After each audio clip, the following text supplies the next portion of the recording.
Is that where you come? I come. Yeah. Yes, indeed. No, I take the ferry boat. Known as the other fork. You took the ferry? Yeah. Oh, really? Okay. You know, to drive around is like an hour and 15, 20 minutes each way. So, take the ferry. It costs a couple ducats, but it's okay. It's a nice, you know.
Okay, everybody, how's it going?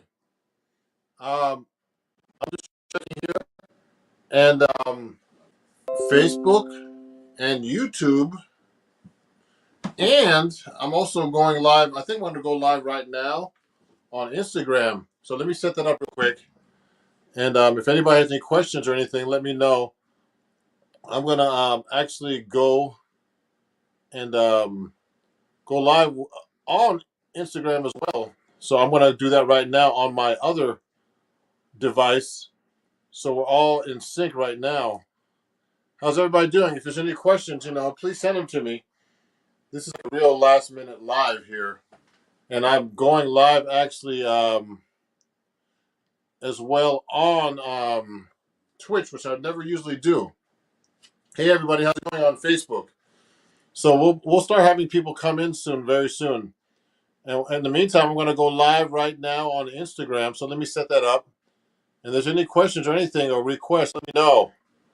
I know it's something. And this is my job right here. So let me go live right now on Instagram for fun. And I'm going to turn on badges on Instagram as well. Because they tell me to do that. I'm going live right now. And hey, everybody on Instagram as well. Hey, Dario. I always see Dario. Hey, Dario, what's going on, man? He's on YouTube.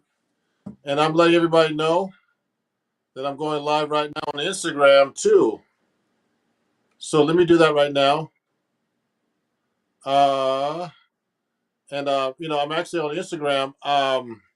Just so you know, I'm going to be on Instagram. I want to let you know that, my badges are turned on as well. So if you want to, throw a badge to my way for going right now. This is a song that I used to play with Randy Weston. He actually died, I think, a year ago at least. Hey, Nancy, I'm live for fun. I'm going to take requests, and I'm going to wait to some people. And just so everybody knows, I'm also live right now on YouTube and Twitch and Facebook. Okay. Hey, Elikard. Hey, Jessic from Poland's here watching too. And Omid5. Thank you. Let me start off with the song that I did with Randy Weston. I used to work with Randy Weston. He just died a couple of years ago, I think. And he actually played this guy. And what happened was his grandson started they own these great smokehouses where they smoke meat.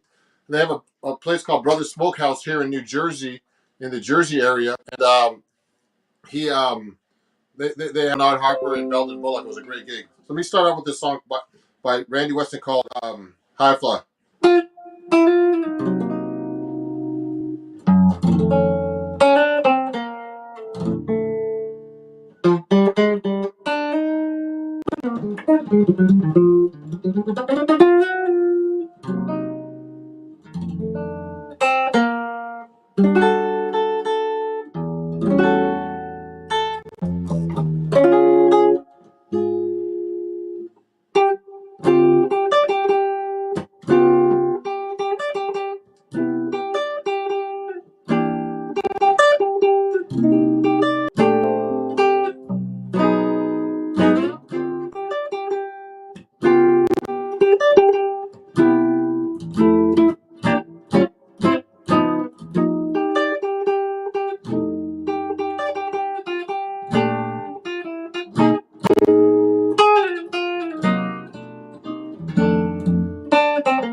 All right, everybody. How's everybody doing? Thank you for watching. Oh, I want to make a few announcements. So if you guys, I'd like to for having 16. Oh, actually, sorry, for having 30,000 new subscribers. I really appreciate you guys. I'm actually live on YouTube as well, Instagram. Sorry about that. Hi, Luca. Is that Luca? I think so. Thank you very much. Again, YouTube for for all the new subscribers. I really appreciate you guys. It's hard to, and it's just really like a lot of work, but I appreciate you guys. And I'm trying to also have my Patreon, and I'm trying to keep that going. And with all the lessons I put up there, it's just a lot of work. It's constant.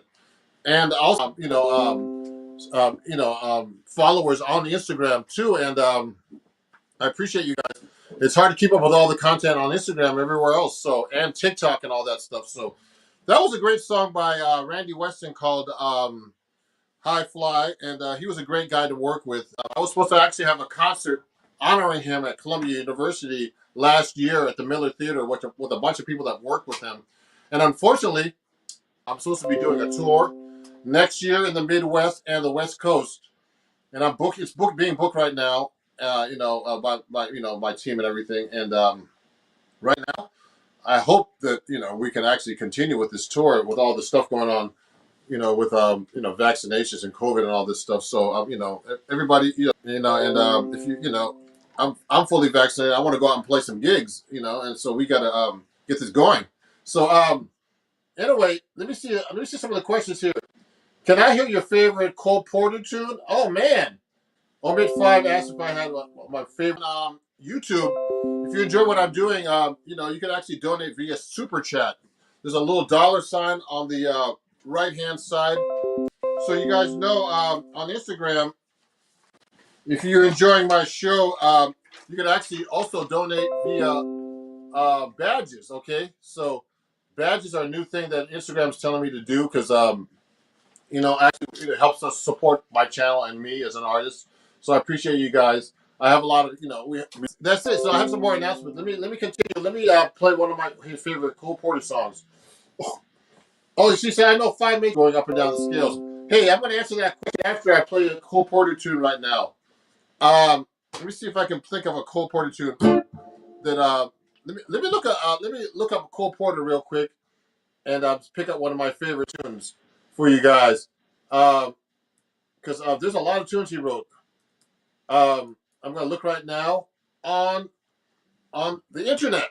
So you do something to me, say magnificent. He did so many songs actually, and it's just this is a song I like doing actually a lot, and this is called "It's All Right with Me." I'm going to do a solo guitar, okay? So this is for this.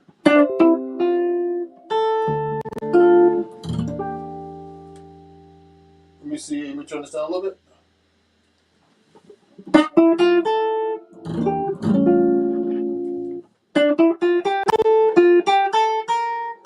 Here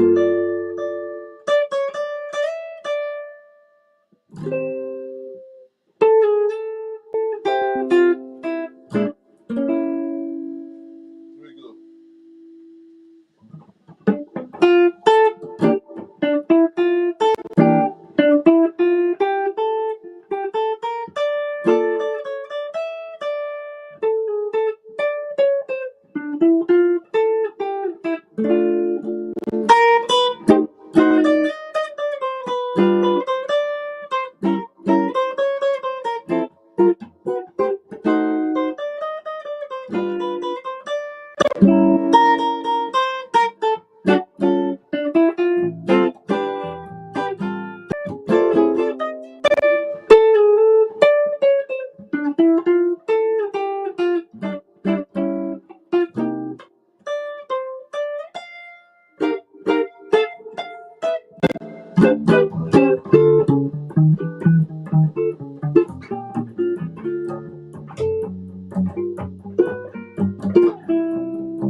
you, everybody. Let me respond to some comments now on Instagram. I don't want to leave everybody on Instagram because I'm streaming to 4 different platforms. Everybody, I'm sorry, so it's hard to keep up with everybody.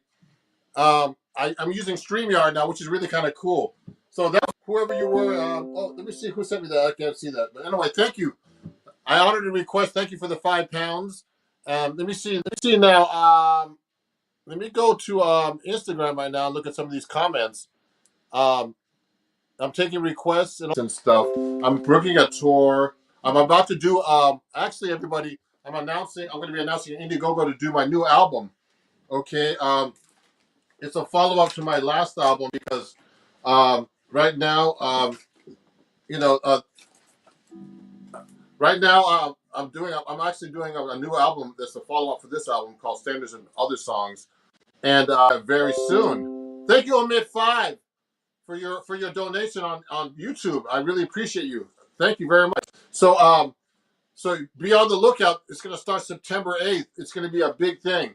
I'm going to have some great musicians on there. I'm going to have the great Wheeler Jones III on drums, Ben Wolf on the bass. You know, all these guys have played with Winton and everybody, Roy Hargrove. It's going to be a great band, and I'm going to have special guests like Clark Gayton on trombone. So it's going to be coming out actually at the same time as my tour in the Midwest, which I'm going to be announcing soon. There's a lot of stuff going on, way too much stuff. And I'm going to start working on some of my performances here in New York City too. And it's just hard to keep up with all the social media and everything, but I appreciate you guys. And thank you so much. I'm going to actually, someone had a question now. Let me look on Instagram first and make sure I can answer some of these questions because for some reason I can't see everything here. Let me see some of the questions on Instagram right now. Just Chris, do you have one white string on here? No, it's just this is actually a wound 7th string on my guitar. So everybody always asks about my strings. So I have them right here ready for you to look at. So these are my jazz tape strings, everybody. Okay. And this is actually, let me take off this comment right now. Okay, thank you. Thank you, Omid5. Okay, look at this. These are my jazz tapes are really great. They're like 2 wound strings. Oops, excuse me. That fell. They're 2 wound strings. I mean, just regular steel strings. Then 4 tape wound strings, and this a round wound bass string. Okay.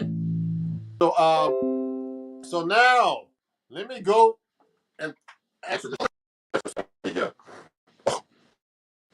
Thank you. Glenn, I wish I could make a donation. You don't have a single gig since. Sorry about that, Glenn. Let me see. I want to answer a question before that. I know 5 major scale patterns. So that's I can't even say your name. Heck. How do I start improvising over music with them rather than just playing up and down the scales? He's asking about major scales. So if you play let's say you're playing a C major scale, like this,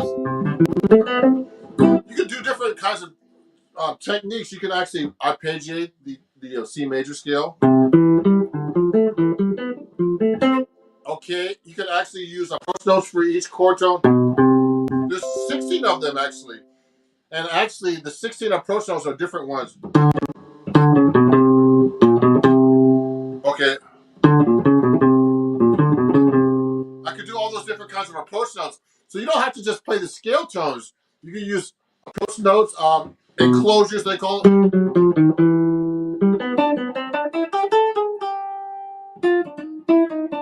So I'm using passing tones, which is actually bebop related. So there's so many things you can actually do with a major scale. That's not just going to scale like this. It sounds like a scale when you're doing that. It's not jazz. So just so you know, jazz is really a language. So this language, actually, let me show this. This is what Abs was asking me. It's a language, so you have to learn all these different phrases and language of jazz. Okay, so that's what I suggest. So I have this on my website. Okay, ronjacksonmusic.com. It's the 16 approach notes are just different techniques. So if you just want to go to my website, And it's also on my Patreon account. A lot of these exercises too, if you join my Patreon, you can just go there. And all this is listed on my description, everybody, on my on my all my YouTube videos, all the places you can actually sign up to my YouTube. I mean, to my all different things that I actually have. So there's different techniques you can use, but the most important thing is really, I'm taking lessons myself. I've been studying with Mike Stern, the great guitar player from New York here, who played with Miles Davis. He plays the 55 ball. He's a monster. He knows all kinds of stuff. He's a really really intellectual guitar player. He knows a lot of lessons. So the best thing, if you can, if you can afford to do that, okay. So you can also go to my Patreon, everybody, and actually sign up and just get these lessons too. For they come like already there as posts, okay. Or you could go to my website and check these out. So let me keep going here. So let me keep going. Card, more strings, probably a 10 string.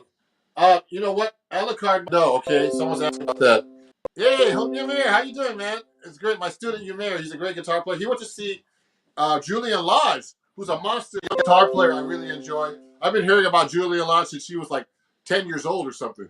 This guy, now he's like 30, he's playing now. Student Yumir went to go see him yesterday, I heard, in Fairfield, Connecticut. So student Yumir, and he's watching right now. I appreciate you, Yumir. And so yeah, that bass is mean. Thank you. Someone said my bass is mean. Thank you. He has a single gig or students since the pandemic. Really? Oh man, that's too bad. Okay, so next time, don't worry. So he's asking me chord substitution. So if I'm playing, let's say when I'm playing like a dominant seventh chord, let's say F dominant, just a straight F, or like this. So I mean, I can substitute that. I don't have to play an F7. I can play F dominant 9. You can play the alternate.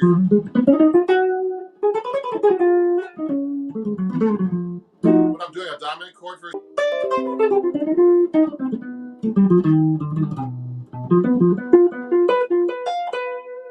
So I can make it a dominant 9 chord. So I'm using actually the Lydian dominant scale.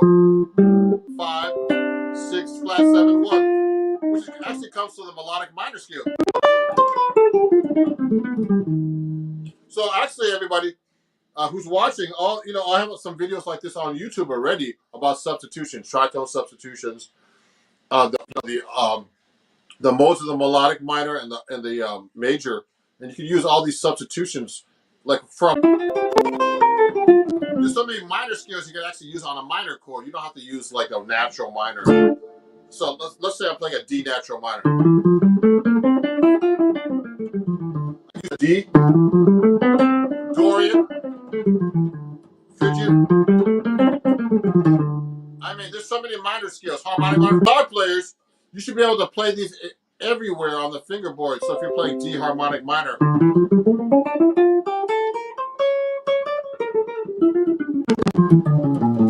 Okay, you should be able to play them all over the neck.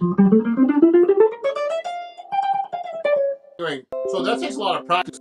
And I still got you this stuff. It's hard to actually play and teach at the same time as live. Because a lot of the guys you see on YouTube, it's all pre-recorded and really edited. But I'm actually doing this stuff live. So let me keep going. Do you recommend any book to learn and apply theory on the guitar? I mean, there's a lot of my lessons actually, someone's actually asking me that question.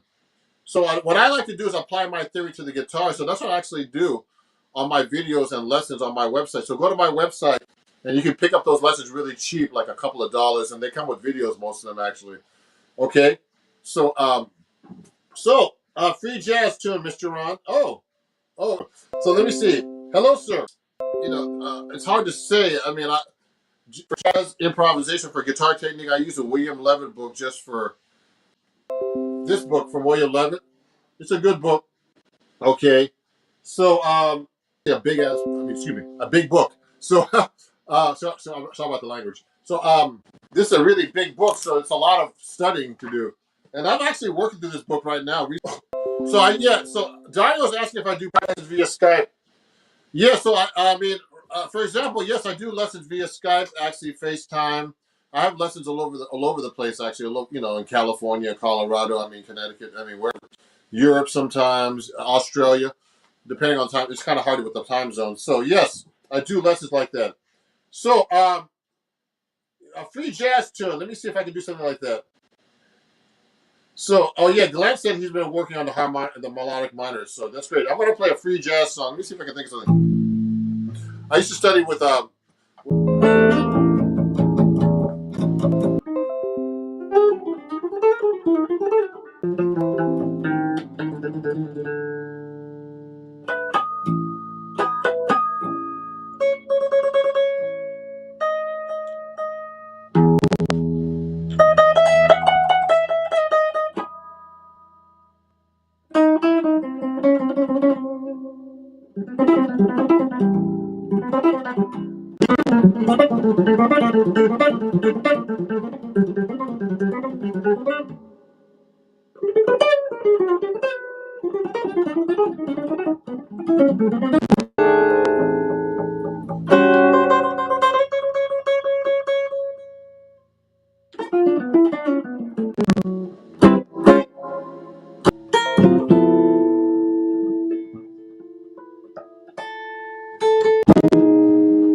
All right. So that was some kind of avant-garde stuff, and someone wanted to hear something like that. So that might have freaked some people out, but anyway, thank you for watching. So notice a copy of this, but yeah, I was fortunate to have. So that was kind of cool, and that's a great book here, the Mingus book. So yeah, it's a really great book, and if you want to learn some good Mingus songs, go check that out. Look at all the books I have, and I need to work through some of these books. There's some really interesting books about jazz history here, all kinds of stuff. But I like this book recently. I've been using this book called the Slaminsky book by Nicholas Slomninsky, and it's a really great book. Giant steps. I mean, to write giant steps. Actually, he used these patterns. I'm still working on this stuff. He used the ditone progression, which is splitting the octave into 3 octaves. Okay, so that's the giant steps method. So let me see. I'm going to show Yamir's. Oh, that's a great question. What was the most important lesson advice did you take away from him? So Melvin Sparks actually was my first guitar teacher when I moved to New York. He actually took me under his wing. He was like a mentor. He produced my album called Flubby Dubby, which is actually right over here. He produced this album, and he passed away about 11 years ago. And so you can pick this up on my website actually if you want to check out what he did for me. And so Melvin was a really great guy. Well, the most important thing is when I first met him is that I didn't have any musicality, so learn how to play musically. One of the things he had me do that really helped me, Ymir, is he actually had me switch from. I used to use 413s on my guitar, and he told me you should play the 14s on the guitar, and that was one of the most important things he had me do. and a lot. He told me a lot, taught me a lot of stuff. Like when I performed live, I used to look at the band a lot and used to worry about them behind me. Like when I did this video for Flubby W, one of my albums. And what happened was, like he said, one of the things I learned from him is I learned a lot of stuff, not only about playing, about being on stage. He says, don't worry about the band behind you. Just worry about the audience. Don't even, they got your back. So, if you're with a great band, you don't have to worry about the band behind you and cue them and stuff. They know what to do. They'll follow you. If you don't, you can have your back to them. So, a lot of important things. I learned a lot about the blues. Like you don't have to play jazz all the time, all over everything. You could be bluesy.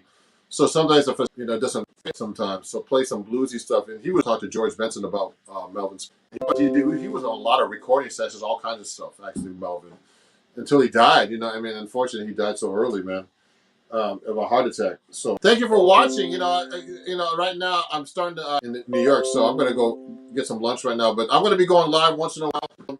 And I really appreciate you guys watching. I'll be going live. I go live at least once and stuff, And, it's so just a little bit back. Brazilian copying book. I mean, it's just like Latin bass book, because I play bass a little bit too. I mean, these books I got to work on. I have just so many books. And the thing, use tabs most of the time. I read music, so you got to learn how to read music, guys. And it's really important to learn how to read music. Okay. And a lot, like the classical method, and then that William Levitt book I showed you earlier is really a good book for you to learn how the modern method for reading on the guitar and techniques. I mean, told me one of my friends that told me he's a great guitar player. Told me a lot of guitar players sound generic when they come out of Berkeley because they use the same method. So just try to find your own way of playing this stuff if you use this kind of book, okay? But it's a really great book called A Modern Method of Guitar. I have tons of books, and then play your gigs and actually get a good teacher, and they'll tell you what to do. And you can't really tell how you play unless someone tells you and listens to your playing. Okay, so does anybody use jazz? Of course, yes. Someone said to me, I can't say your name, Shartanya Mehta. There's a video of me on TikTok, and I think it's even on here on YouTube and Instagram where I'm actually playing. I'm playing Moment's Notice with distortion pedal, using my solid body. It's just hard to control. It's funny. I've been taking lessons with Mike Stern, and he doesn't use an art shop guitar just because of that. He wants to rock out at the end of during his solos too, and it's really hard to rock out on these kind of guitars. I mean, unless it's like a semi-hollow body, you know what I mean? But he uses a completely solid body, but then he plays jazz. He plays the crap out of jazz on that, and then he rocks out because he can do that, on a solid body. So yes, you can do that. Yes. So yes, I like Dario. He said, Albert, my friend Albert's there, and he has a comment, but he didn't say anything. So hey, everybody, YouTube, Instagram, Facebook. If you like what I did on YouTube, please hit the $sign on the right-hand corner. You can just go to, it's already in my comments, in my description. You can just go to PayPal and donate $1 or more if you'd like to Ron Jackson Music, and Zelle at ronjacksonmusic@gmail.com. And the same thing for you on Instagram. If you're enjoying the show, you could actually donate to me here at Ron Jackson Music at gmail.com, or Ron Jackson Music to Cash App, Venmo, and PayPal. And just so you know, everybody on Instagram, I take badges now. So you can donate a badge to me if you're enjoying the show or you learned something new today. You could just donate a badge of $1, $2, and $5, okay? Thank you very much. I want to get going in a minute. What's your favorite exercise to improve bar chords? I'm going to show this real quick to Art. I can't even say your name. Just make sure you have your thumb behind the neck like this and your fingers straight, so you have support to be able to play a bar chord, okay? So that's a big question. I actually have a TikTok and YouTube video about that already, okay? So make sure you have support. You got to, when you're pressing a bar chord, your fingers should be doing this, okay? It's like behind the neck, okay? So, hey, I'm new here. Can I ask you, how many years have you been playing? I've been playing since I was 11, actually. So So everybody, you know what? Please follow me. Please share this with your friends at Ron Jackson. My handles are everywhere. Are Ron Jackson Music. I'm actually streaming right now as well to what's it called, Twitch. I'm starting that channel now. So I mean, I only have a few people there, but I appreciate all the people watching. You know, I've had like I have like 30,000 subscribers now. It's catching up to my TikTok, which has about 31,000. So I'm getting really, really, a lot of subscribers on Instagram. I mean, excuse me, and on this Instagram, of course, but on YouTube. And I really appreciate you guys.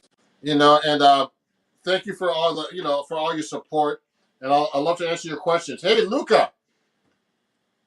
Yeah, hi, Luca from Italy. It's good to see you. I think Luca was on my it's the same Luca because maybe there's a couple of Lucas, but he was on my.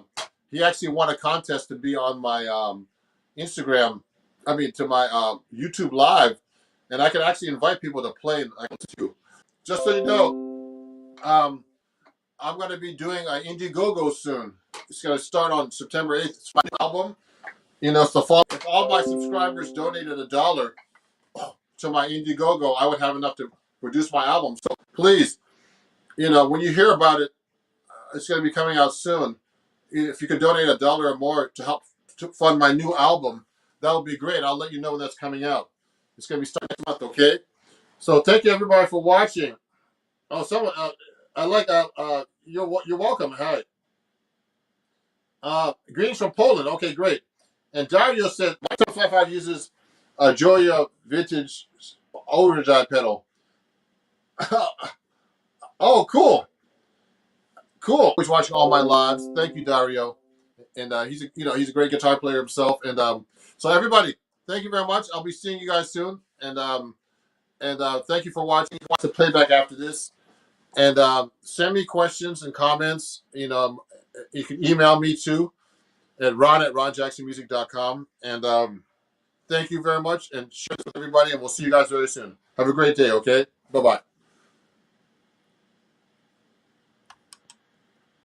I'm just trying to adjust my camera so you can see me pretty good. How's it going? So, I'm going to play a little bit. We'll talk a little bit about what I've been doing, as far as, studying, practicing by myself, etc. Oh, my stand's kind of messed up over here. Let me fix this. So I'm just adjusting the camera. Put it down a little bit. Yeah, good. How's everybody doing? I'm just gonna put this up a little bit. Sorry, guys. Man, it's crazy. Let me see. This is kind of acting weird. Oh, it's not tight here. Let me do this. Yeah. So everybody, I'm here. Hey, Ron, how's your day? Good. I'm doing good, Angel. Just gonna play for you guys a little bit, take some questions, and I appreciate you guys. I appreciate all the followers I have and subscribers. Please share my channel.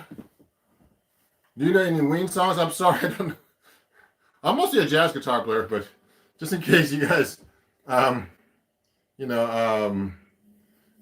just in case, I'll take some requests playing other stuff like that. I'm gonna actually go to my other computer so I can see your comments easily. So let me just play a song for now. I have a lot of announcements to do, and it's my birthday week, everybody. So I'm having a sale on my website. It's use code HBD, and you'll save 20% on everything. But let me just get started, okay? I'm gonna play my 7-string here. What are the most common jazz chords? It's common jazz chords are basically 7th chords, basically most of the time. Okay, a sale on my website. Okay, you can get 20% off everything on my website. Books, CDs, everything. Use code HBD. You go to ronjacksonmusic.com. Okay. Let me play a song before I answer some questions, everybody. And let me go there right now and do that. Ready? Here we go.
Questions now.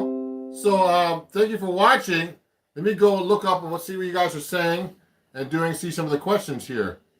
It's really great to see you. So just so you know, it's going to be my birthday on Monday. So I'm doing actually a birthday sale on my website again. Like my new book over here. Where did I put that book? Uh-oh. I'm in trouble. I got it. I got it right here. I got a new book and uh-oh, I put it away. But anyway, I'll find really cool. There's a lot of good things for sale up there. And I'm going to go answer some questions right now. Now, let me see. Someone asked me to play Body and Soul. So I'll play that song for you a little bit. I haven't played that in a while. So that's a request. Let me play a little bit of that for you. And let me get...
Now,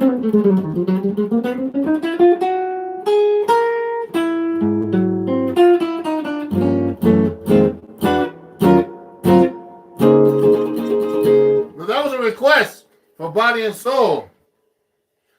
You know how to play some Led Zeppelin songs? Of course. I mean, I haven't played any in a while, though. Of course, I know the most typical Led Zeppelin song.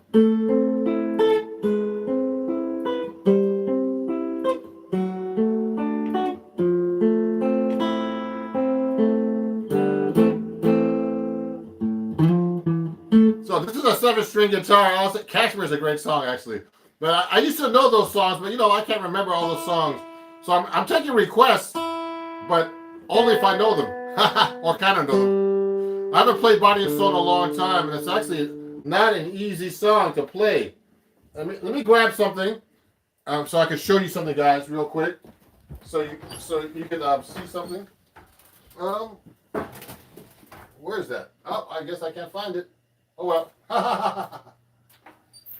Anyway, guys, I wanted to show you something, but I can't find it. But anyway, so I'm back. Let me play you another song. Chords. I said 7th chords earlier. Can you give some tips and advice on learning how to practice arpeggios or chord changes? So if I'm playing chord changes, everybody, let's say if I'm playing like a 1-6-2-5. Take my other guitar so you guys can understand what I'm doing a little better. I'm going to take out my 6-string D'Angelico guitar so you can see a little bit easier what I'm doing. And I'm playing here. Hold on.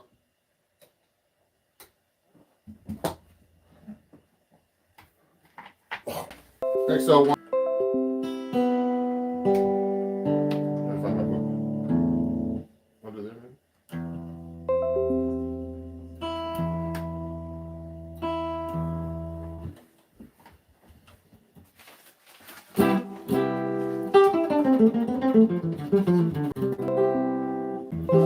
So I can do arpeggios like this. 7th arpeggios on the C major 7, then A minor 7, and G7.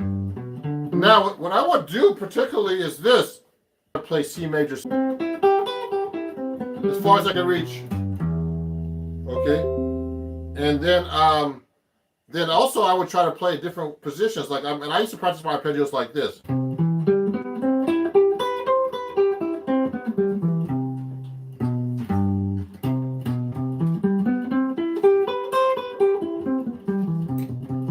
Etc. And every possible fingering.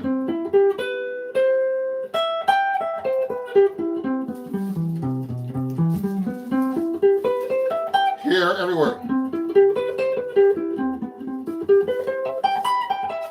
So that way you really learn your arpeggio all over the neck. And learning this actually. So also you could do it like on the neck on every chord. I actually try to play these chords, and I try to play them right on the chord, so I can see the chord under each arpeggio. Same with my scales. I got it.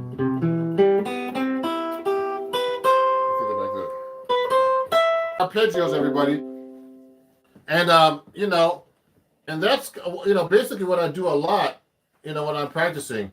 So now, let me move this over. Let me close it. So is this? I'm going to answer another question, and it's a happy birthday. Thank you. Your birthday is on. So just so you know, would you take a request to react to a song? Check out Satellite by Goose, amazing guitar playing, definitely inspired by jazz. Thank you. So the first song I played was actually If I Should Lose You. It's a really beautiful song. And if you have any questions about that, check it out. That's a great song. So now I'm going to play you another song right now. I've been working on Coltrane changes, and actually in New York, and he changes. So example, and it's 3 tonal systems. We could talk. I'm going to do a video about that, and So so for example, so basically he takes the John Coltrane took the Slominski book, which is this book, okay, and the stories of scales and melodic patterns like this. This book, they do all kinds of crazy stuff with progressions, octaves, all kinds of different things, and basically he has these exercises where you take the octave and you split it into three parts. So you make it an augmented chord, so it's E flat. So it goes from E flat to G to B, back to E flat. So you got these chords, and or you could just make it a major chord,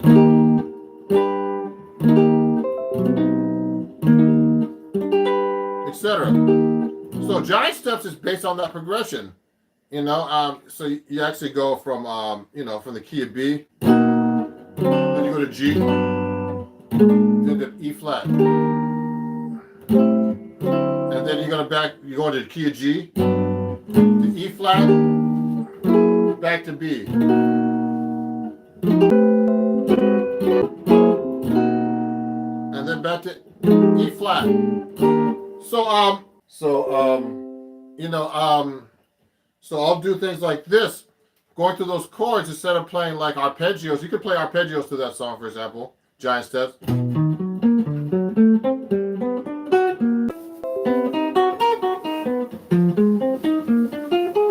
Someone was asking about arpeggios earlier. So I can actually do that through giant steps, for example.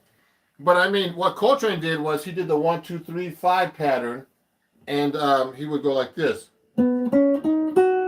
So 1, 2, 3, 5 is called a tetrachord. Play a B chord. You're gonna go to do the 1, which is the first, which is the third.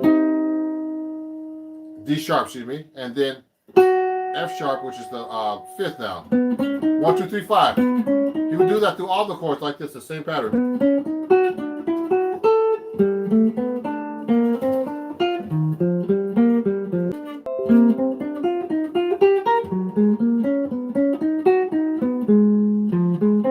Etc. So that's how Coltrane would actually play his Coltrane changes, and that was a really interesting way of playing over the changes. But the root, you can mix those up backwards. So you can go.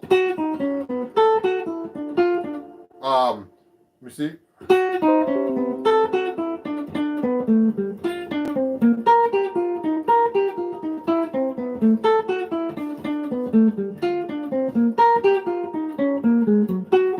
All through those changes, okay?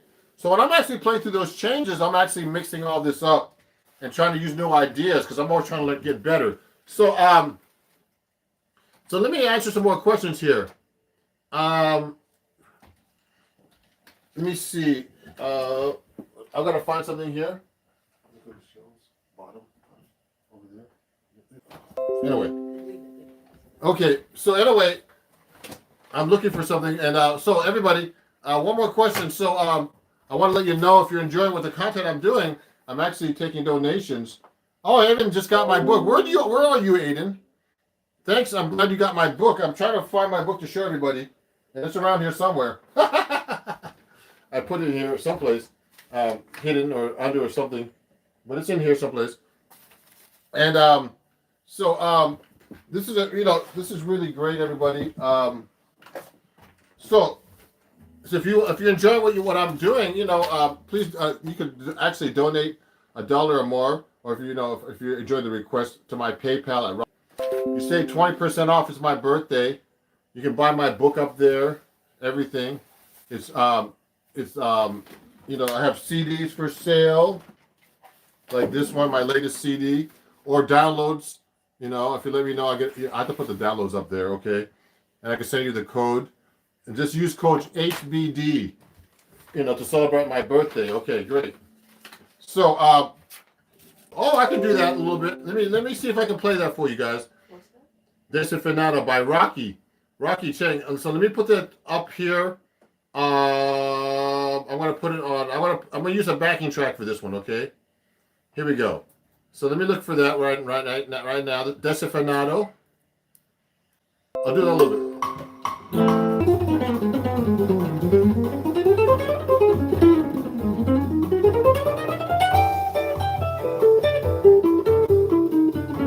I'll do that for now.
So that was the request. Thank you, everybody. Yeah. So let me show you my articles that I have for the magazine I'm writing for, and where you can pick up my book as well. Now let me see. Before we do that, let me answer a couple of questions here because I see that people are asking. Look, so my book is released by Acoustic Guitar Magazine. When you go to my website, you can actually see I did an article about sweep picking, which I do a lot on my guitar playing. And the book is in that magazine, and it's a good things about chord melody over there. So this is one of the articles. So go check it out, and if there's any other questions, let me know. I'm going to actually see some more. So there is no greater love, B flat. Okay, yeah, someone's asking for There Is No Greater Love. If I could find that song right now. That's a great request. Let me see. I'm going to play that for you. Now I'm going to play it like medium up. And, it's a great song. Let me see.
So thank you, everybody. So you know what? I finally found my book, Fingertips, and you can get 20% off them and pick up your own copy. Okay. Birthday. I think I have it right here. One of these. This is backwards. So anyway, so use code HBD on my website, and you get you're gonna get my book. And also, if you're enjoying, if you like my amp that I'm playing through, I use this Henriksen Bud 6 amp. Okay, and the Henriksen Bud 6 amp, you can go to henriksenamps.com and pick up your here. Okay, and go to henriksen.com and use my code Ron Jackson, all one word, Hendrickson Amps. It's a great amp. Use my code Ron Jackson, you save 5%. It's a really great amp. You could actually I'm going to take this on the road next year when I go to the Midwest to tour. And use my code, you can save 5%. You can share that code everywhere, okay? And if there's any other, you can use my code HBD and all this other stuff. And if there's any other questions, let me know. Other people are saying here about questions. I'm trying to get all the questions here. Someone said Django. Love in the Afternoon by I don't know that one. How much is the amp? So this amp lists, it's expensive, this amp actually, just to be honest. It lists for $1,300. So you get 5% off. But I mean, you know what? I'll tell you guys, I'm going to tell you a story. I was trying amps, small amps for years. I pay $100, $200 for a small amp. And they always sound like crap. Because when you start playing loud, they start to like break up, worth the money. I said, man, if you want something good quality, you get what you pay for. So I'm a Henderson endorser, and also and I'm an influencer for them, and these are really great amps. I really highly recommend them especially if you want to do a small gig, and you want a great sound. I take this amp and I plug in with singers, and it sounds incredible. It has 2 full channels. You see that? And it has in the back, ins and outs, so you can plug right into a PA system. I've been working with a singer in Brooklyn recently. And they can take a line right out of my amp and go into the sound system. There's an effects channel you can put headphones on. This sounds really great when you want to record directly into your computer. And it has 2 full channels. You can put a mic or a guitar jack in this thing, and it has reverb, everything on each channel. So if I work with a singer, they can just plug into this. I can plug into this at the same time, and it sounds wonderful. So it's really worth the money, because I was wasting a lot of money on these terrible amps and stuff, plugging into them, and they never sound great. But this is a good quality. You get what you pay for. So use my code Ron Jackson. You save 5%, and it's really, I'm telling you, it's worth a gig. Of course, a medium-sized gig. You can use this amp, and it really works really great. Everybody got to look at my book and everything here, and let me see. Oh yeah, so go to my website as well. Use my code HBD and save guitar picks. Vinyls, I have vinyls as well. All kinds of great things, Contest. It's a limited edition vinyl. You can get a vinyl from me there. All kinds of stuff. But it's all weekend. And, come check it out. So let me see if there's any of the requests here. Let me see. Any Wayne Shorter tune. Let me do the song called Wayne Shorter. So, and then let me look for the backing track. And so I can play along with it for you. And we can play that song a little bit. Fee. Here it is. Let me see how fast it is.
Yeah. So that was Fee Fi Fo Fum, my request. Thank you, everybody.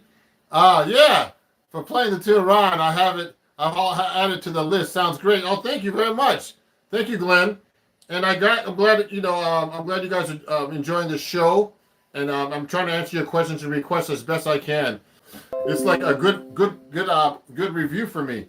There's been no gigs, so and it's been like a kind of a rough year for us musicians, but we really appreciate you guys. And again, if you're enjoying the show, of course, if you'd like to donate, if I've taken some of your requests and you'd like to donate, not required, but if you would like to, please donate $1 or more to my PayPal at Ron Jackson Music. Okay, PayPal, Venmo, and Cash App is all Ron Jackson Music.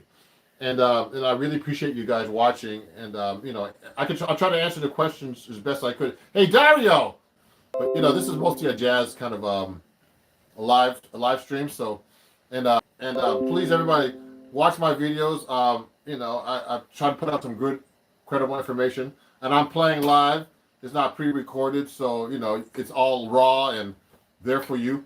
And I try to answer your questions as best I can. So thank you. So yeah, these are my payment options if you'd like to. And I'm gonna be getting back to gigs soon. I only have one gig this week, but in the spring I'm going to the mid gigs. Okay, we're gonna be advertising. I'm doing a tour. I'm doing a new album.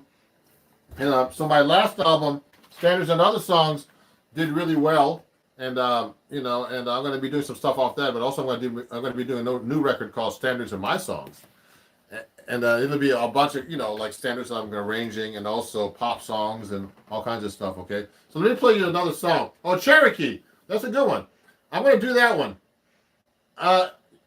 Oh, yeah, great. Dane, good. Dane found my name, too. There's also Let's Jam. Thank you, Let's Jam. I can only do requests I know if I can or kind of know. Let's Jam. Well, I can do Cherokee for you, Dane.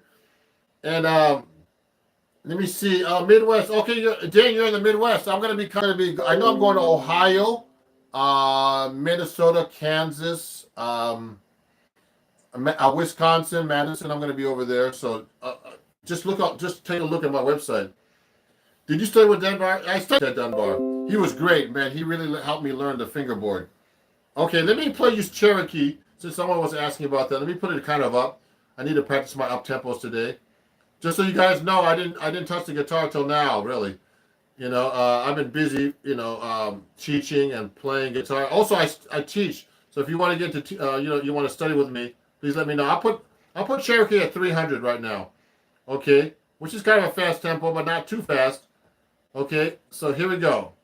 I'm gonna put in Cherokee at 300 for you guys.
Okay, that was a good warm up.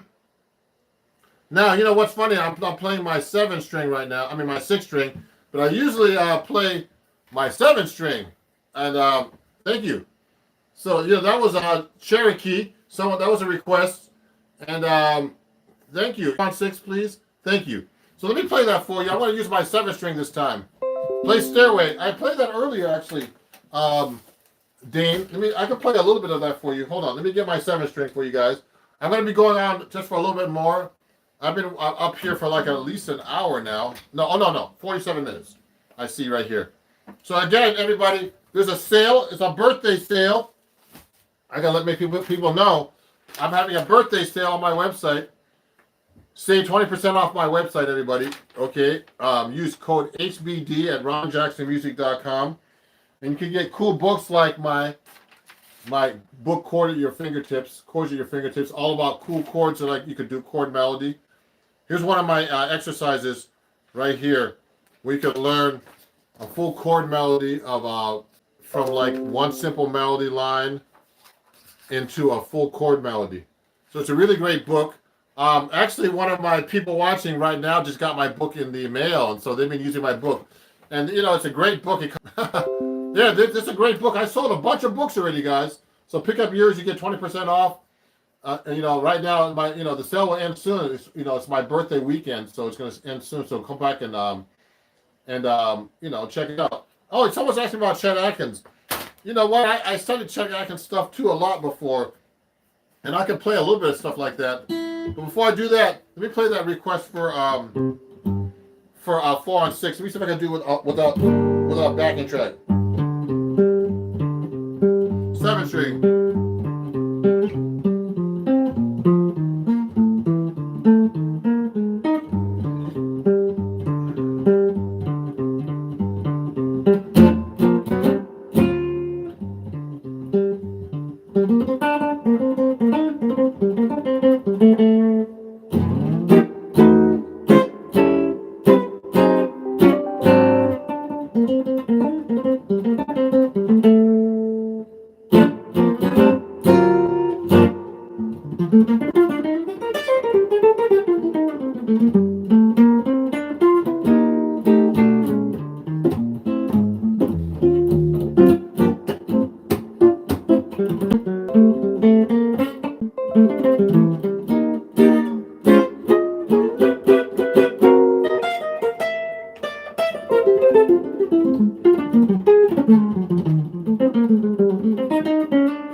7 string and 6 string. So I was playing a 6 string a minute ago, then I'm playing 7 string. So it can kind of mess you up a little bit. But you know, I'm playing live, unedited and filtered, you know, and I play most of the notes correctly. So that's what it's all about, everybody. I saw this video with Brian May. It was a short, and he went and started playing one of his solos to his song, you know. I don't know what he was doing. But anyway, he started playing and he played it wrong. He said, that was, the most important thing is the feeling, you know. So, you know, when I'm playing, you know, I put my best feel I can in there, and I try the best I can to play. So let me see. Hey, man, much respect. Can you show us how to approach a dominant 7th run? Like how you approach soloing over 1, 4, 5 in the key of A, whatever. Most guys are stuck in the pentatonic box. Hey, B. O'Keefe, shout out to, let me tune up real quick. So if I'm playing A dominant to D dominant, I'll play the dominant 7th scale. Now, the dominant 7th scale is, for example, all the notes will take too long, but it's this scale. You basically lower the note, the 7th, to make a dominant scale. So if I'm playing a blues, if I'm playing over an A, I will play that scale. Then when I get to the D7, I'll play the D dominant scale. Then back to A7. Then D7, then A7. Then I would go to the E dominant. Then D. Then A. Then back to E. So when I take a solo, I'm doing it that way, but there's a lot of ways you can do that. I'm only playing the same fingering to show you that's the easiest thing to do. But you should be able to play all that kind of stuff in you know, with all the different fingerings you possibly, etc.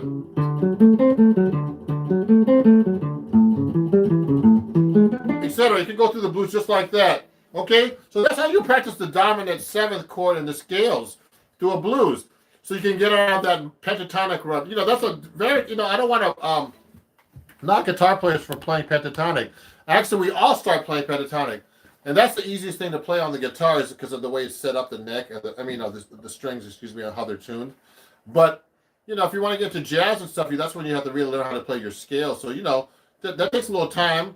It takes a lot of, you know, you have to get yourself to a different level. And you know, and I, you know, I love pentatonic, you know, and you know, I love playing changes. So you can mix them both up and make a real cool sound. I was taking a lesson with the great Mike Stern, and he mixes everything up. He really is great, knows all kinds of stuff about jazz, but he also knows the rock stuff. So yeah, so let me see. Someone asked me about Chet Atkins. I can play a little bit of Chet Atkins kind of stuff on my 6 string. Here's one of my songs off my albums, which is called Old Country Road. Okay, and this is the album.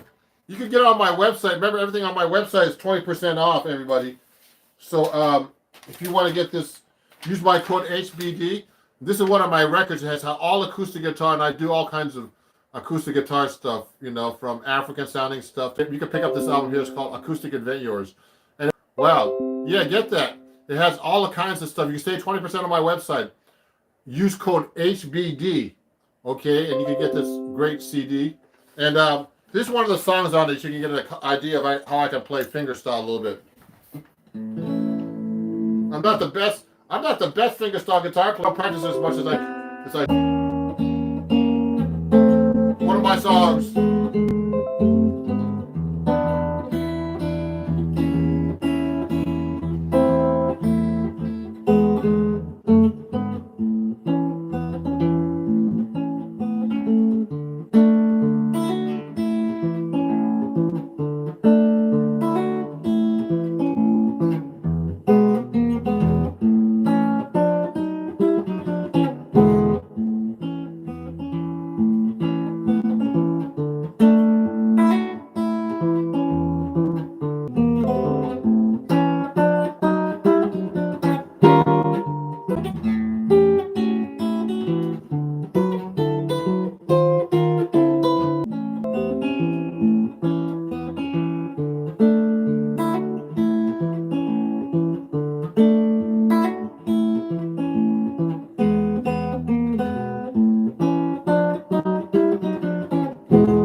that's one of my songs. It's funny because YouTube will probably flag that song because they think, oh wow, that's not your song, but that's one of my songs actually. So I'm gonna have to put a copyright infringement thing in this and say, look, it's my copyright person will say, well, let it go because it's my song. But thank you everybody for watching. So you know what? I had a great day today. I sorry I couldn't answer everybody's questions, but on YouTube, please follow me. Thank you, Dario. Someone made some comments and made some stoops. It's got your name on it. Lots of luck. I'm a good friend with Adam. Actually, Adam, so you guys, he's one of the writers in the book I'm in. There's Adam right there. You see him? Adam Levy. So, if you pick up this book, he has a couple of lessons. I have about 3. I have I think I have 3 or 4 in this book. And you can learn some cool things from Adam about, about what he does and his specialty is. So please go to my website again. And it's my birthday. Go check out my books and everything. You get 20% off everything. Use my code HBD at ronjacksonmusic.com. Yeah, no way. It's true. Yeah, he's in the book. He's a friend of mine. And he just moved back to... Yeah, thank you, guys. And also, guys, if you enjoyed the show, definitely, if you can... I'm trying to find that banner. I have so many banners and stuff. If you like to donate to my show, donate Cash App, please go to Ron Jackson Music and do that, please. Okay, it's also on the description. If you'd like to donate, that would be great. And I'll be back live. I'll go live at least once a week. So I'm going to go live. If I'm not out of town or touring or something, I'll be going live once a week on YouTube and answering your questions. And I appreciate you guys. And we'll talk soon, everybody. I mean, it was really fun.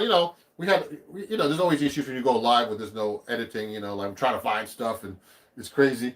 Also, just to remember, I always have these things. I'm an influencer. If you want to get my code, I have a nice clean shave. If you want to go to skullshaver.com, use my code Ron Jackson. You save 10% over there. And I have cool razors that I shave with, and they make it for men and women. So that's another Ron Guitar is this one. Sorry, Ron Guitar. Okay. And if you like my amp, Henriksen amp, this amp that I've been using, this amp I was showing you earlier, the Henriksen amp, the Bud 6, you can get everything at Henriksen amp for 5% off. They're expensive amps, but they're worth it, okay? I've sold a lot of amps this year.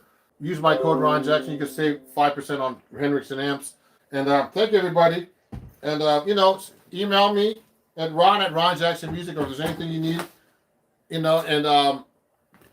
we'll, hey, I like this guy. He's saying some things about scale runs. John, practice scale runs like going up to the 4th, back 3, 4, etc. Yeah, those are different things. You have to practice your scales every possible way. Hit me all up, everybody. Thank you for watching. It's Ron Jackson. You can watch the playback of this. There's a lot of information, a lot of playing, live playing, and no editing and anything. And we'll see you guys very soon. And happy birthday to me. And Dan, getting a lot of followers, but these guys really, I can't, keep up with all this stuff. But I'm trying to do the best. So we'll see everything. Okay. Please don't stop your live. I'm sorry. I've been going for like an hour. Okay. Happy Born Day, Ron. Thank you. Okay. Sorry. How do you say that? Ebska? Join Patreon. You can join Patreon too, everybody. If you really enjoy this too, and you want to learn about my stuff, I have a Patreon account, okay? Listen, and you can go on my website and join my Patreon and teach you. Teach you jazz. Okay, if you want to learn jazz with me, contact me. All my contact information is on my website. Everything, okay, everybody. So I have some new students coming this weekend, actually. So go to my Patreon, join for $3 a month, or if you just want to support me, it's $1. And there's much more higher levels. You can actually study with me, okay? And so everybody, will talk soon, and thank you very much. Have a great day. I'm sorry I have to leave, and I have things to do today. And I play a little bit of cheap jazz, of course, too. Yeah, of course, yeah. I studied with Bucky Pizzarelli. He played with Stefan Grappelli, who played with Django Reinhardt. So we'll talk. Everybody, thank you. And we'll see you guys soon. Thanks for watching. Bye-bye. Django!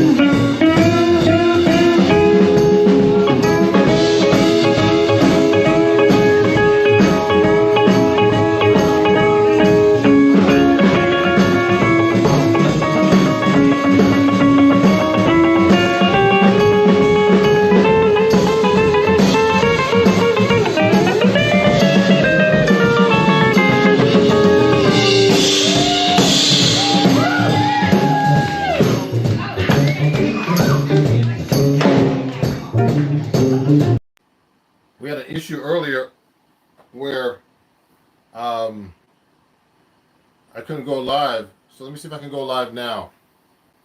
Okay, so let me see what's going on here. I'm going to put this on right now. And I'm live. And hopefully you guys can see me better now. I reconnected my router. Cool, much better. I restarted. Sorry about that. I deleted that video. So we're talking about difficult melodies. So I've been working on difficult melodies for a long time. So I'm on the camera. Okay. So I mean, there's all kinds of melodies I've learned over the years that are difficult.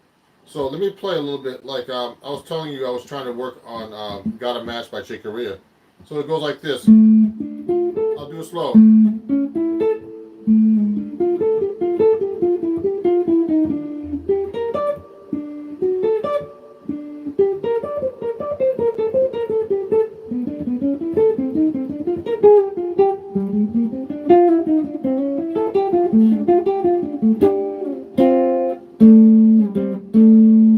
So yeah.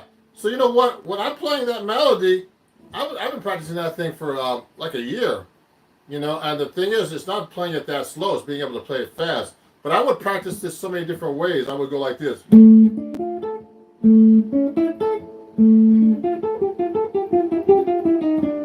I would go up to here.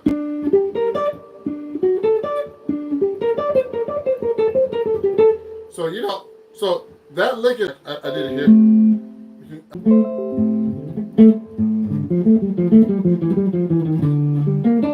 I can play it that way as well. And there's so many ways you can play that melody. So I was playing that melody and trying to find the easiest fingering. The hardest one was not that particular melody. So basically, this, you know, what I try to find when it's a difficult melody works against the chords. So these are the arpeggios. So this is a D minor arpeggio with the fifth in the bass, which is the A in the bass.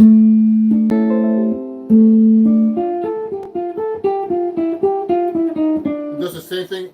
Now it does that line and then goes up to this line. Okay, and you know, and it goes with the chord progression, which it goes like this.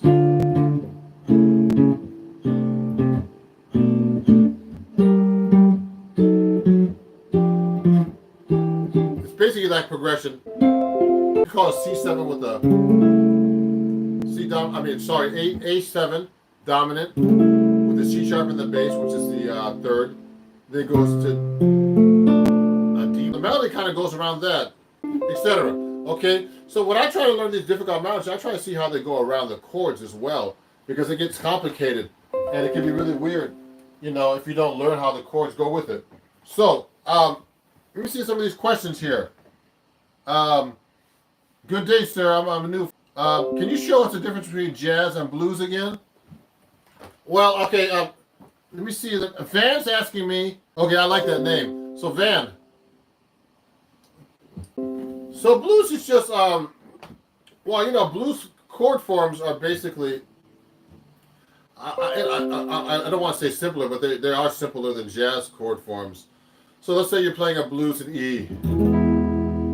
Or let's pick a different key, G. So blues would go 1, like a 4, and then 1, and then and it goes for 4 bars. 12 bar blues, for example. Now it goes to the 5 and the 4, etc.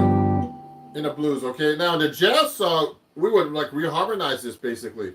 So we would go like, instead of going 1, 2, 3, 4, 1, 2, 3, 4, 1, 2. 4, 1, 2. We would do all these fancy chords, which are like is taking the blues and developing it into a more modern sound. That's all. So jazz is really just an offshoot of the blues. It's a much more modern form, you know, and harmonically and with your guitar licks and all kinds of stuff, lines and stuff. And also, but the thing is, if you're a jazz musician and you don't really know the blues, you don't have that feel of the music of this. So you need to know the blues, in my opinion, to be able to have a good jazz feel in a way, because that's where it all came from, the blues. So blues, and I don't want to make it so simple, but The blues is really important, and I don't think jazz playing the blues, or because you think an offshoot. And yeah, someone just mentioned um, how blues evolved into rock and roll. Yeah, rock and roll is from the blues, obviously. So is jazz. A lot of music's from the blues. Okay, the American blues. Now, if you wanted to get into country, I heard from Irish roots, in Ireland, the fiddle music and all that stuff, river dance and all that crazy stuff. So anyway, so that's a great question. So anyway, I'm talking about difficult melodies. So for example, when I'm learning melodies, I work on really hard melodies for some bands and for myself. So take a look at this, or I hope you could read some music. Now, guitar players are very guilty about not reading music, but I'm used to reading music actually. So this is a song by Thelonious Monk called Skippy. Now this is a really hard melody, and it's really funny. I've recorded this on an album, no problem playing it, but if you don't play this stuff for a while, you'll forget it. This is a really hard melody. You see all this? It has an eighth note with a 3/16 note triplets, all kinds of crazy stuff. 16 notes. This is all a jazz tune too. So Monk really wrote really hard stuff. So that melody sounds.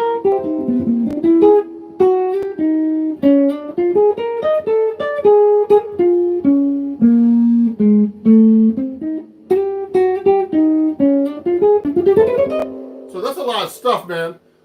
And that melody, if I'm just doing it off like this, it's really hard to play.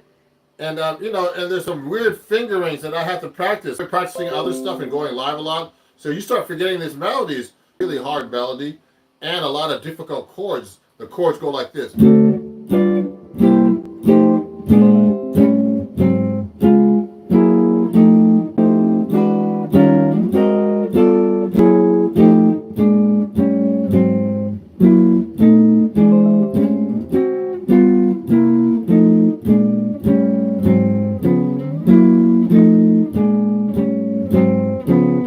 The next one goes.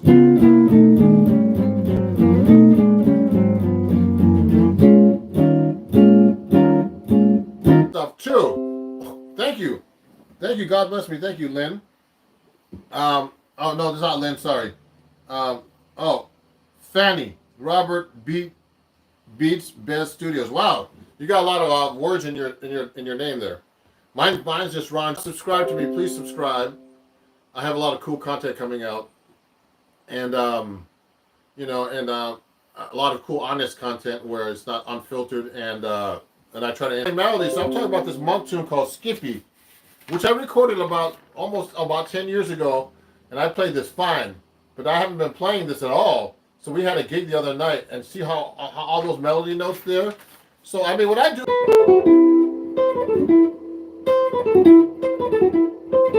So that's the first two. That's the first beat on. So that's the next part of the line, and I'll go like this.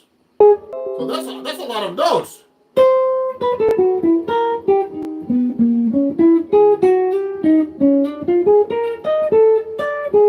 Okay, that's the melody. That's the melody of this song. The first 2 bars only. Okay, and that's what it looks like. If you look at it, it's these 2 bars, 1 and 2. Now, how did I come up with that? Well, first, I'm not playing it where it's written. I'm playing it an octave higher. That means I'm not.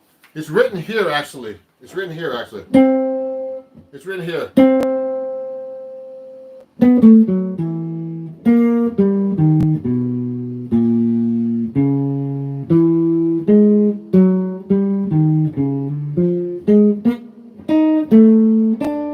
So I'm reading it down there now, but it doesn't sound good that low on the guitar. So that's another thing you have to consider when you're playing difficult melodies or any kind of melody. Of course, first you have to be able to.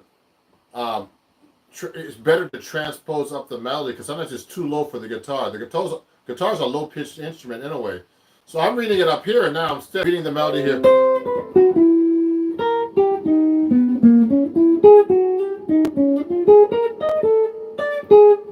Okay, so that's a really hard part of the song.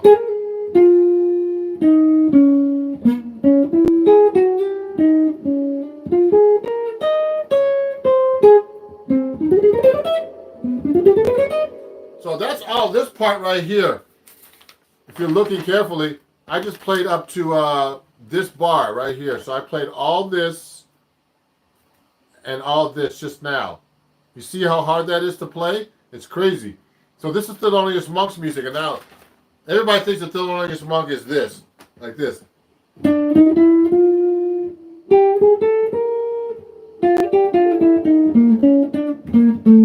That's a blues.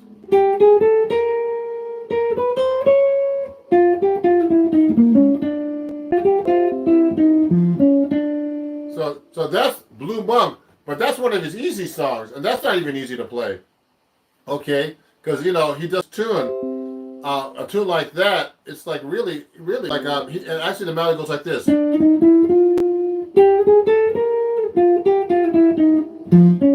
It's that note.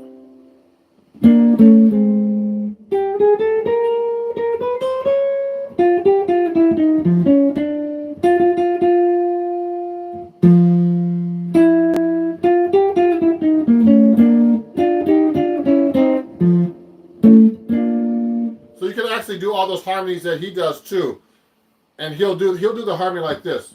So I would play this different ways, for example, when I'm practicing these melodies, these difficult melodies. That's not an easy melody either.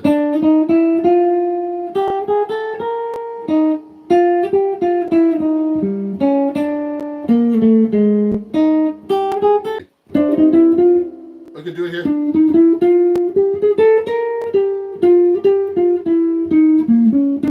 So it's actually.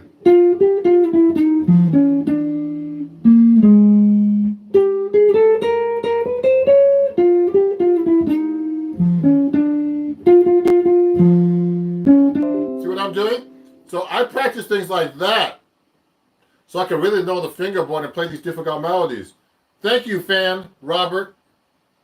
God bless you. So so that's an example of me playing a difficult melody, like a monk melody. So I would practice it real slow, and like that. So for example, another song I've been working on, that's right here. It's in my book. I don't know if you can see this stuff on the screen, but this is like, oops, I hit a different button. For example, so this is a song called. Let me try this again. This is called Celia by Bud Powell. I've been working on this since the pandemic. Okay, and if you look carefully, it goes like this. It's a really hard melody. It has a lot of rhythms in it. It has 16 notes, 16 note triplets, 8 notes, etc. See all that? And so when I'm practicing a melody like this, I try to find the right fingering. For example, I'm playing this up an octave first again, right range. So it goes like this.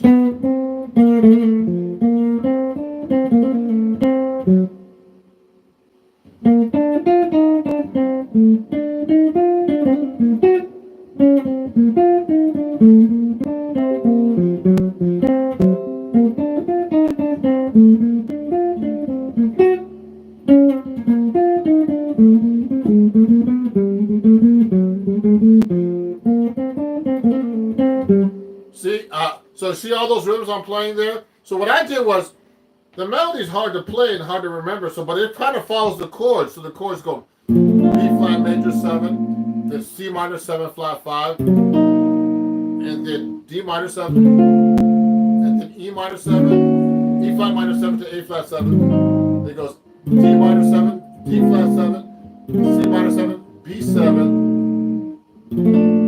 Okay, and then it goes B major 7, B flat major 7, then C minor 7 flat 5, then F7 flat 5. There's a lot of complicated chords here too. So when I'm actually playing through this stuff, I'm thinking, how does that melody work against the chords? So I'm playing like this. So it starts off like this.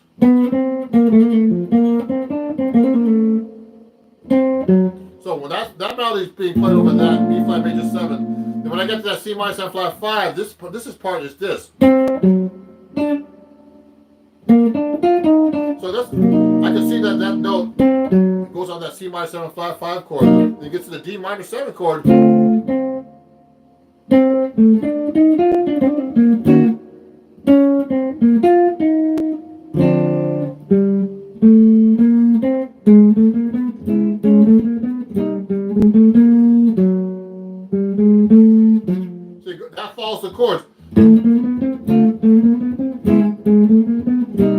It all follows the chords right there. So I try to find these little hints in the melody of these difficult bebop tunes where the I can see how the melody works against the chord. So it goes like, who just came in is I'm showing you Celia right now by Bud Powell. And that's a really difficult melody. You can look that up yourself and try to find it. Oh, hey, I was wondering how you learn a whole song is 1 week and a half. That's really hard to do. So what you got to do is you got to practice every day the same song. Even if it's 10 minutes or 5 minutes, your brain works like this. Your brain retains all that information if you repeat it over and over and over.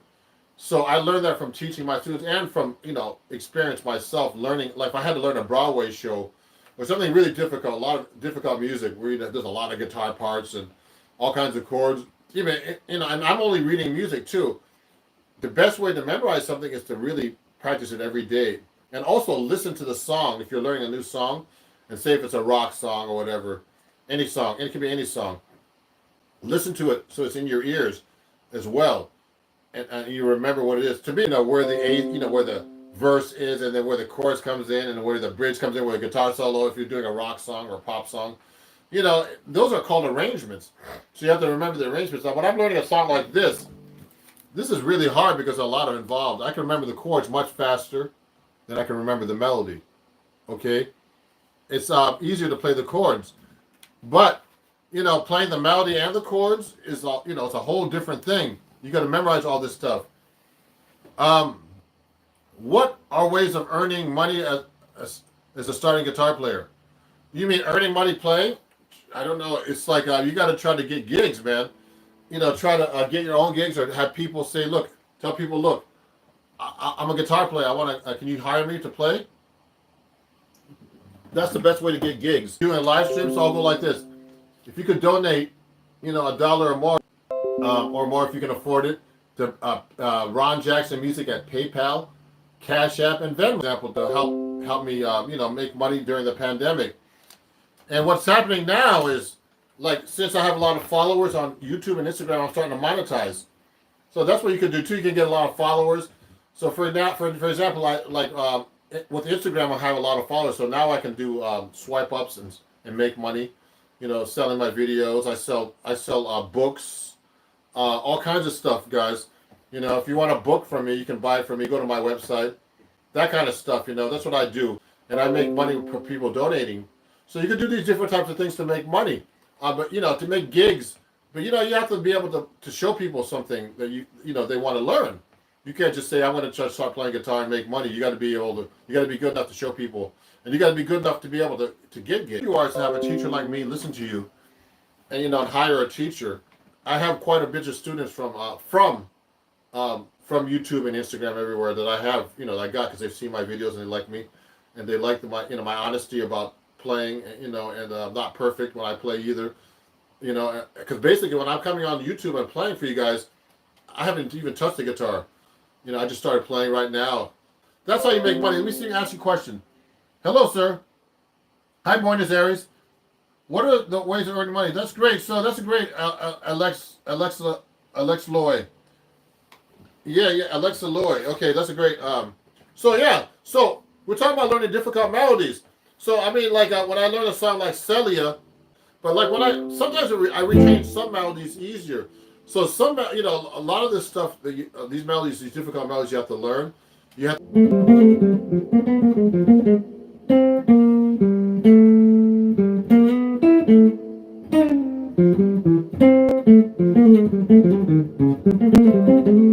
So it's funny.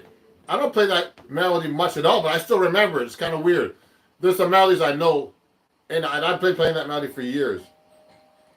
Okay, and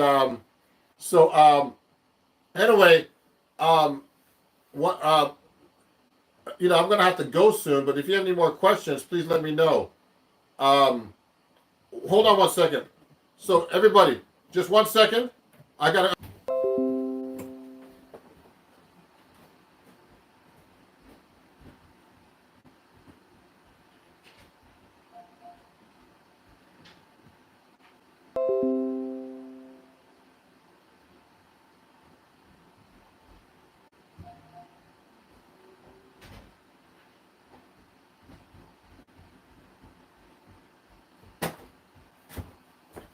So everybody, look at this. Don't leave. So look, if you want to really learn some cool jazz stuff, look at this. Go to my jazz improv workshop this coming July 18th and you can actually join my live workshop. Then I can show you all this stuff and I can see how you play to see if, to help you get better playing gigs, okay? So, oh, this guy retracted his message. So anyway, it's really important, everybody, to practice every day these melodies and do things like that. I'm talking about difficult melodies today, hard melodies. So let's take another one right now. You have to practice these things. Good question. I would practice. I mean, it depends how good you want to get. Now, if you want to retain information, you should. How much you practice a day is how much is that you practice every day to remember information. You understand? Many hours as you can every day to practice. But sometimes when you do that too much, you can hurt yourself. So, I used to practice 5 to 8 hours a day a long time ago.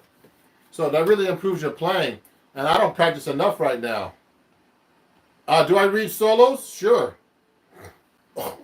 You know what? And I read notation, guys. A lot of guitar players don't know how to read sheet music at all. Oh, thank you, Anonymous.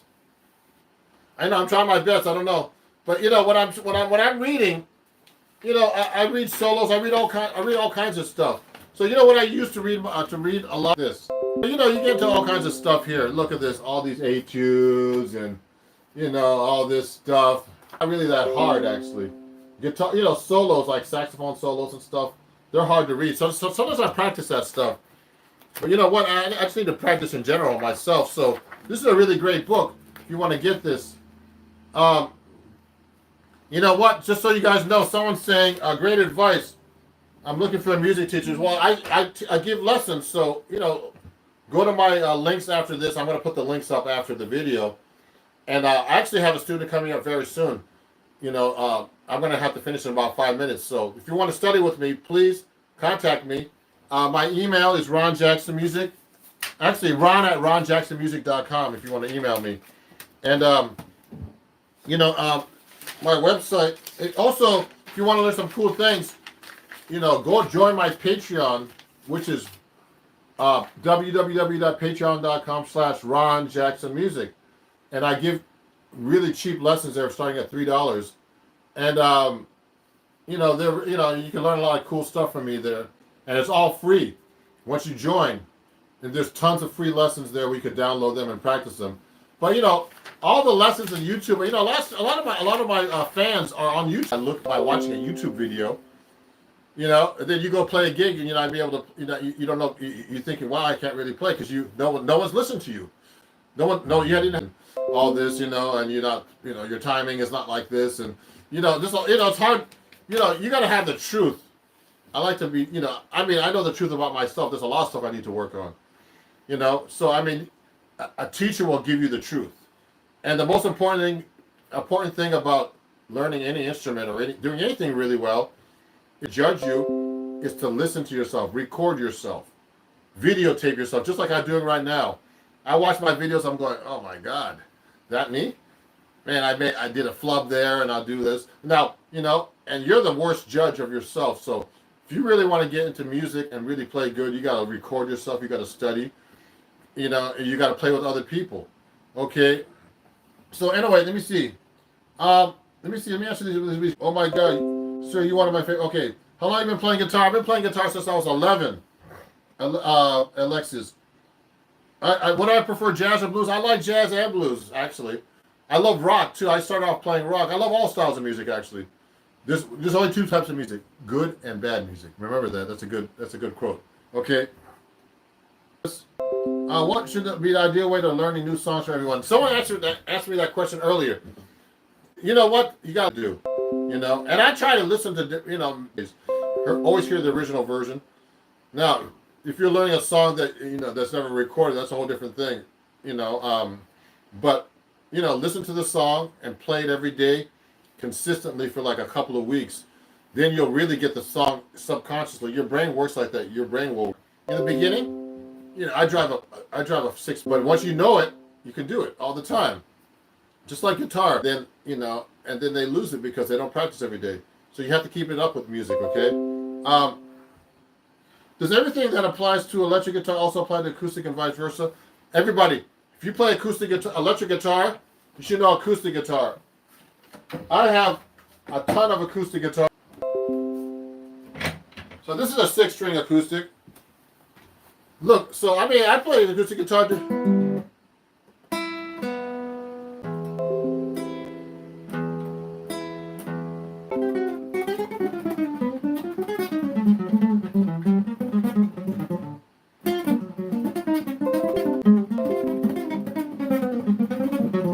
So, when I'm playing my acoustic guitar, it's very important to know how to play acoustic guitar too, everybody. You have to start off with that. And, they're all different, but you should make any guitar sound good: acoustic, electric, solid body. These are nylon strings, everybody. So I have a nylon string. I have like a steel string. I have tons of guitars. You can't see them. Look at this. Let me get another one. Here's another guitar. Here's a steel string. 1 second. I got a steel string here. So this is my humidifier. I throw that in there. Steel string.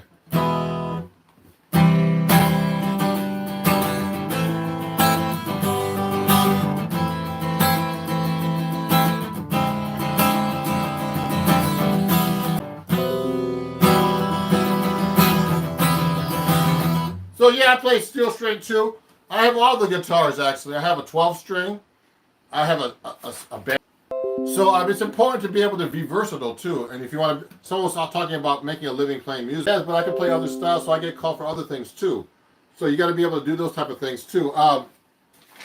So everybody, I'm gonna have to finish the live stream right now. So we were talking about difficult melodies, and people started asking me all these other questions. So are there other jobs that feel similar to playing guitar, like things? Well, when you're playing guitar, you got to be able to be very versatile. You got to be able to play different styles. If you want to make a living playing guitar, you got to be able to read notation. YouTube, because everybody's like YouTube tabs, and what the problem with tabs is you got to know what the sound sounds like. Otherwise, you can't play the music because you don't know what the rhythm is. You don't know what it sounds like at all. But so that's a real problem. When you have notation, you can actually play the song and read it because the way the song is on the record. So you got to be versatile. You got to have all the guitars. You got to be able to read. You got to be able to record. You got to be able to have good time. There's so many things to be a good musician, and you can't. And the most important thing is I love teaching you guys on YouTube, but you can't just watch YouTube videos to get this together. You got to have a teacher. You got to play with people. I don't want to be, I just want to be real with everybody. You got to be realistic about all this stuff. So, because you know what? Otherwise, you're going to go out there and you're going to say, hey, I can't get a gig because there's the things you don't know. And, and you can't just, you got to have someone say, look, you're not playing that note right. You got to put your finger here. You got to learn how to play with people. There's all kinds of things. It's a lot involved playing a musician. And, and it's weird. I haven't been playing that much over a year. So now I'm getting back to gigs, so I feel like a little bit like rusty, because you got to be able to play with people all the time and get together with people. So that's a reality check, I call it. So that's a great question. Yeah. So Anonymous, you're playing every day. Yeah, I play the bass too, so fan. Yeah, you got to practice. You know what? If you don't feel like you're getting better, that's when you need a teacher. So if you need a teacher, please contact me. We can just privately. And I'll tell you exactly what you need to practice. And that's it, everybody. So contact me if you want more information. If you enjoy my, at Ron Jackson Music, Venmo, PayPal, Cash App at Ron Jackson Music, and Chase Quick Pay at Zelle, at ronjacksonmusic@gmail.com. And everybody, I'll be doing a live stream tonight at 7 p.m. on Instagram. Right now, actually, right after this, a private student online who's been studying with me for 2 years, and he's made so much improvement in improvisation. So, let me see. I play guitar. Oh yeah, so great. Thank you. So everybody, please definitely, please rewatch this live if you miss anything. Please share with everybody, and please support me everywhere. And I really appreciate you guys being my fans. I've got to 26,000 subscribers now here on YouTube. It's past my Instagram, and it's about to pass my TikTok on YouTube. So thank you everybody for watching, and let's keep in touch. It's Ron Jackson, and I'll see you guys very soon. Have a great day, okay? I've got to go teach now, okay? It was really, hey, Dario, I got your email, Dario. So you own an electric guitar. We'll talk about that more. Okay, thank you. Have a great day, everybody. So I got to go practice myself too. I need to practice about 5 hours a day, but I'm doing too much social media, unfortunately. But thank you guys. Please subscribe. Please share. Join my mailing list. Do all kinds of stuff. I'll talk to you guys soon. Bye-bye. Thank you.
Bésame, bésame,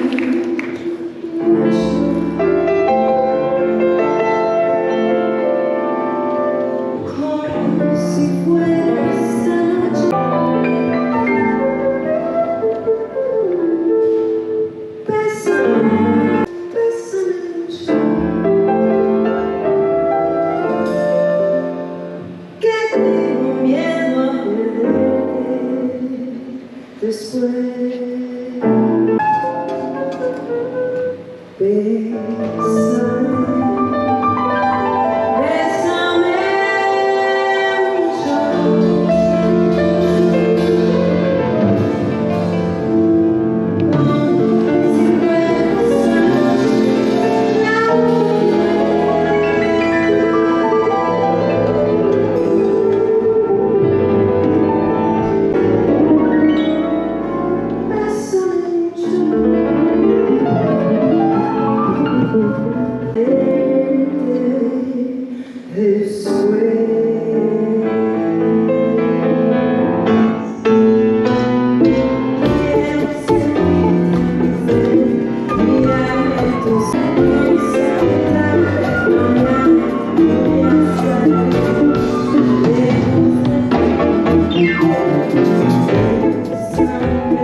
Frosty the Snowman. How about it for Ron? Dan Chase, good evening. I'm Leslie Harrison. How's everybody here in your wonderful, warm city?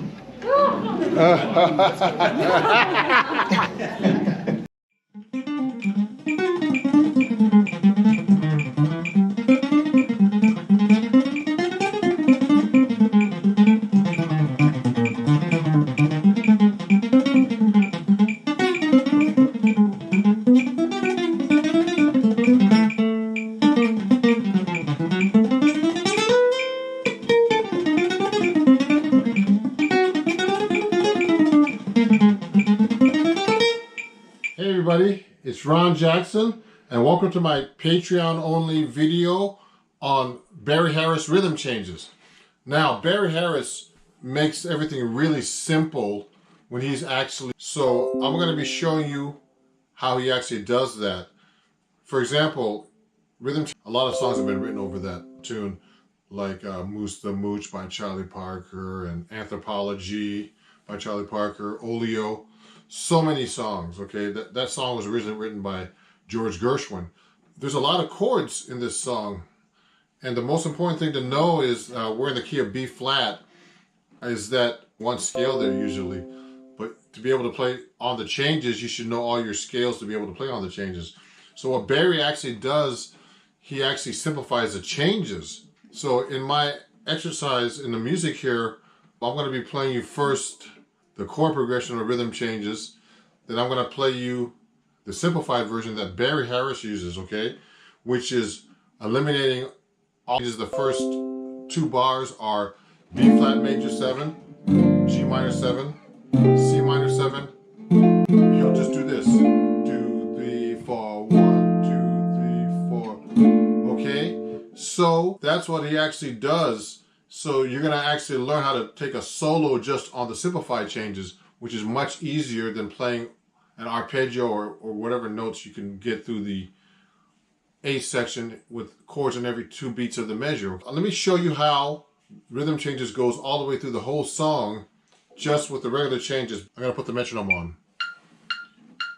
Here we go. 1, 2, 1, 2, 3, 4.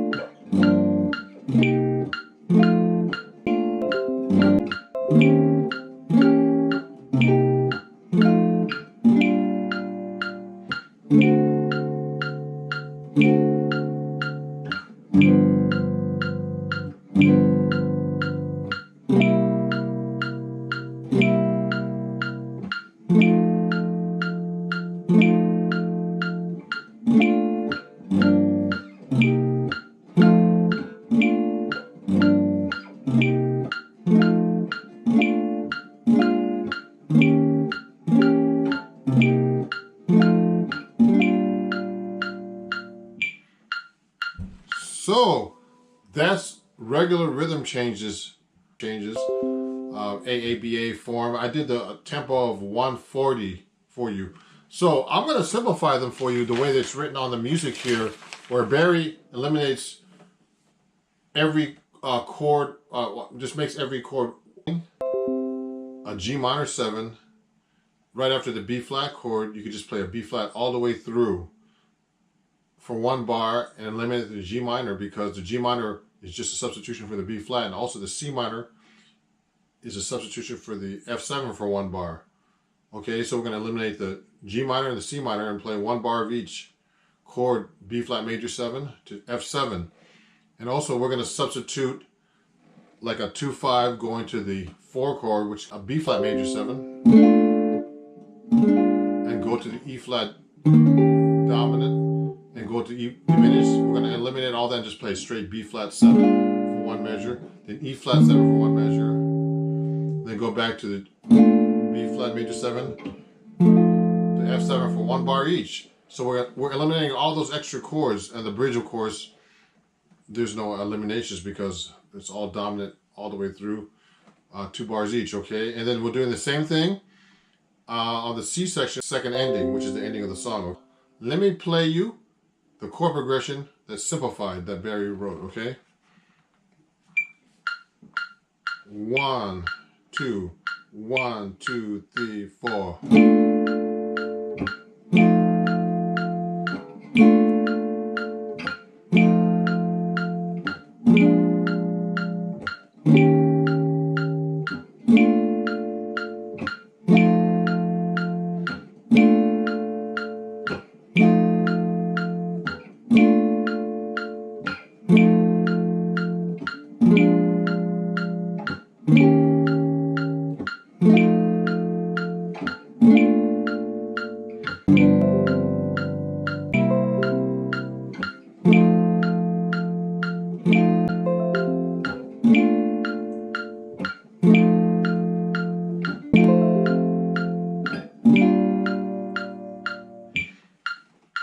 So that's how Barry simplifies the chords of rhythm changes. So now, what he does, especially when you're playing this really fast, instead of playing over each chord, playing a lick every time, doing a lick like that, or sounds very mechanical. But also, I'm arpeggiating the chord or doing a 1, 2, 3, 5 pattern, and I don't have to actually do that. I can do that pattern to get through the changes of 1, 3, 5 pattern. But Barry actually just does a scale going up in eighth notes, like the B flat major scale on the B flat chord, ends on the fourth beat as a quarter note. Okay? 1 and 2 and 3 and 4. Now, it's very important because play in time. Remember to practice this every possible fingering.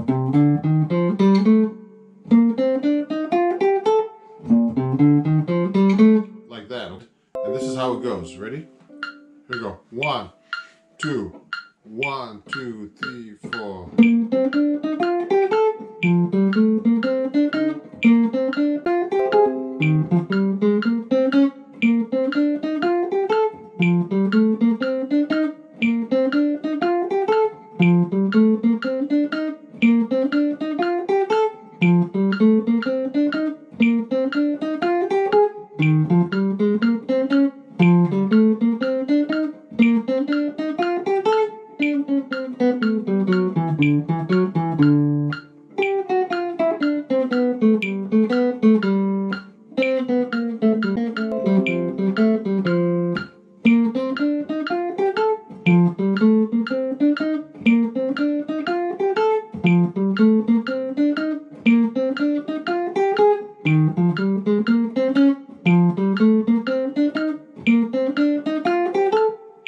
So that's actually how you play the Barry Harris rhythm changes right on each chord on a rhythm change song that's simplified. So what he's doing is actually replacing all the notes that you would play in between and just simplifying it to play the scale that actually works for both chords. But when you're actually playing fast, that's when you start using this, because then you don't have to think about all those other chords. This will work. That's how I did my intro. I was thinking just playing 1, 5 in my solo, and made it much easier for me to play over each change. So that's the Barry Harris method. So if you have any questions, please email me www.patreon.com/RonJacksonMusic. And thanks a lot for listening. Have a great day.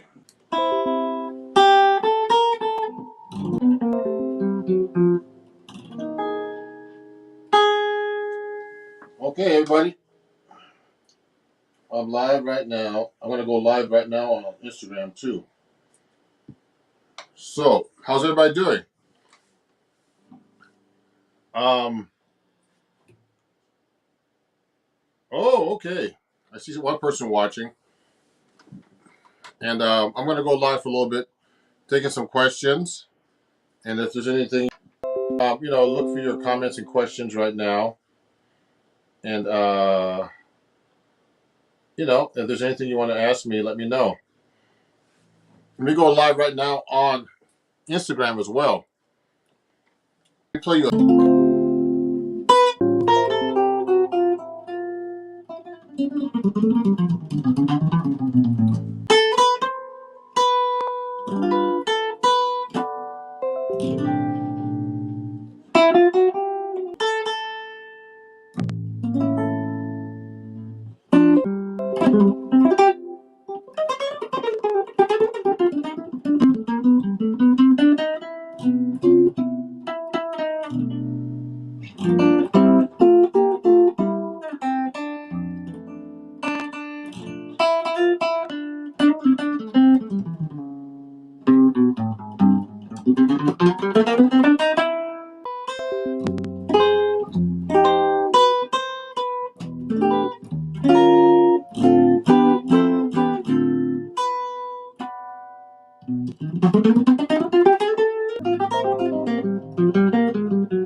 All right. How's everybody doing? Hey, Aiden. Oh, I see you over there. Okay, Aiden. All the way from somewhere. Now, someone on YouTube just asked me a question. Pantera used a lot of jazz elements. You ever play some Pantera? No, I haven't. They're a great band. I've listened to them a little bit. Hey, let me see. Someone's asking me a question. Let me show that question. What tune is that, Ron? Nice greetings from Maryland. Oh, that's called I Should Care. Just in case you guys are watching. I was doing a lot of business the last couple of days, so I'm actually just getting back to playing again.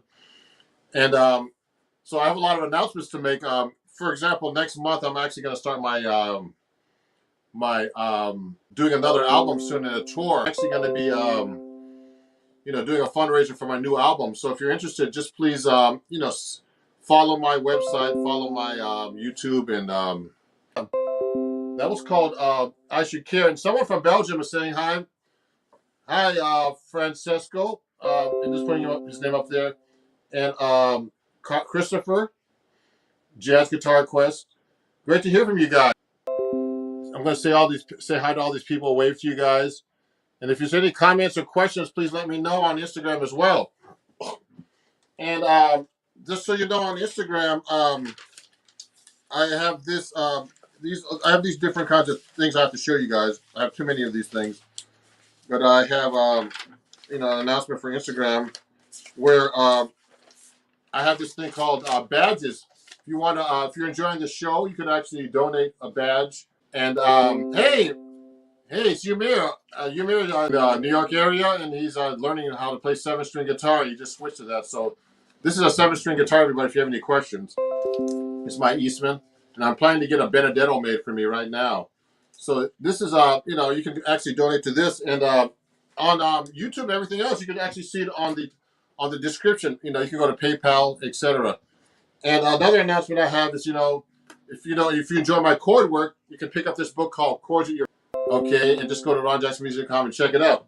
So, if there any questions, please send them to me or comments. I'm going to answer them. Let me see what's down here. Hey, someone. Oh yeah, how's it going? Good. I'm going good. Dario. I think Dario's in California, but I'm not quite sure. Again. And how do you fix a crack on guitar finish? You drop your guitar. Someone asked about that, Joaquin. And you know what? I go to a repairman because I don't know how to do that stuff. Just be honest with you. Hey, Luke Artist, all the way from Italy, saying hi from on Instagram. How you doing? So I'm actually streaming to all these platforms. My group on Facebook as well. And thank you everybody for watching. I really appreciate you. And on YouTube, and on all these 4 different places. So let me see what other comments I'm getting up here. Let me do something here too. I need to pin this comment. Post. Hacked. Let me see. Okay. let me see this for a second. Let me just paste this real quick and pin this comment. So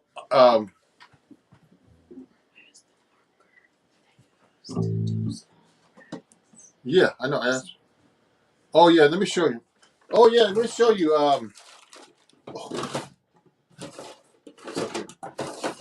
So you know what? This is all for small cracks, okay? Let me see who that is. Oh, Dario's in Dallas, Texas. Oh, good. I'm trying to get to Texas to play, actually. Oh, good. Chris, if you want to buy my book, Chris, yeah, you can put the discount. We're going to put a discount code for you right now in the comments, okay? And go right to my website and buy it. Now, this is really cool. When I have little cracks on my guitar, everybody, I use this little pen I got from Home Depot. It's called repair markers. But if it's a big crack, well, I can't really help you. You have to go definitely to a music store. But I use this for small little scratches on my guitar. If you look at my guitar, you see these little marks here on my guitar at the bottom, if you can see them. I actually see that little crack right here, little ting. You know, I use these markers actually, color maybe, and then I just take my pen and just just go like this. You see that? Those little type of things. If you use a guitar all the time, you're gonna get little chings and things like that on your guitar. And I'm not a big stickler about that, but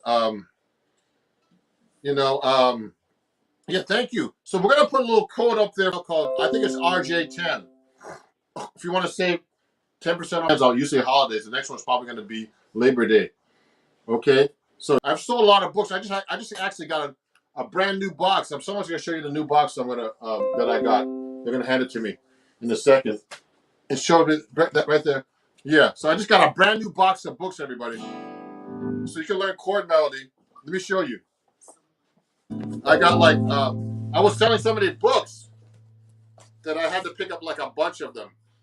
Like I have like tons of them. So get them before they run out again, everybody. So yeah, so that's my book, Chords at Your Fingertips. It's presented by this magazine called Acoustic Guitar Magazine that I write for. I have 2 articles that came out this year about sweep picking. If you're into picking, like I use sweep picking, and about the harmonic minor and the melodic minor scales. So great. Well, would leaving the exposed wood after the crack be fine, or would there be a long-term effects? I mean, the best way to get that fixed is actually just go to a repairman. Okay. Before we do that, someone's asking me, could you please provide some solo guitar? Is asking about, could you provide access insight to playing C major, D minor to G7? So the best way to do this, watch this. So if you're playing a C major 7, you play the major scale, the Ionian scale. Now the D minor 7 scale, you D Dorian, and G7, G dominant. Now switching between all of them, okay?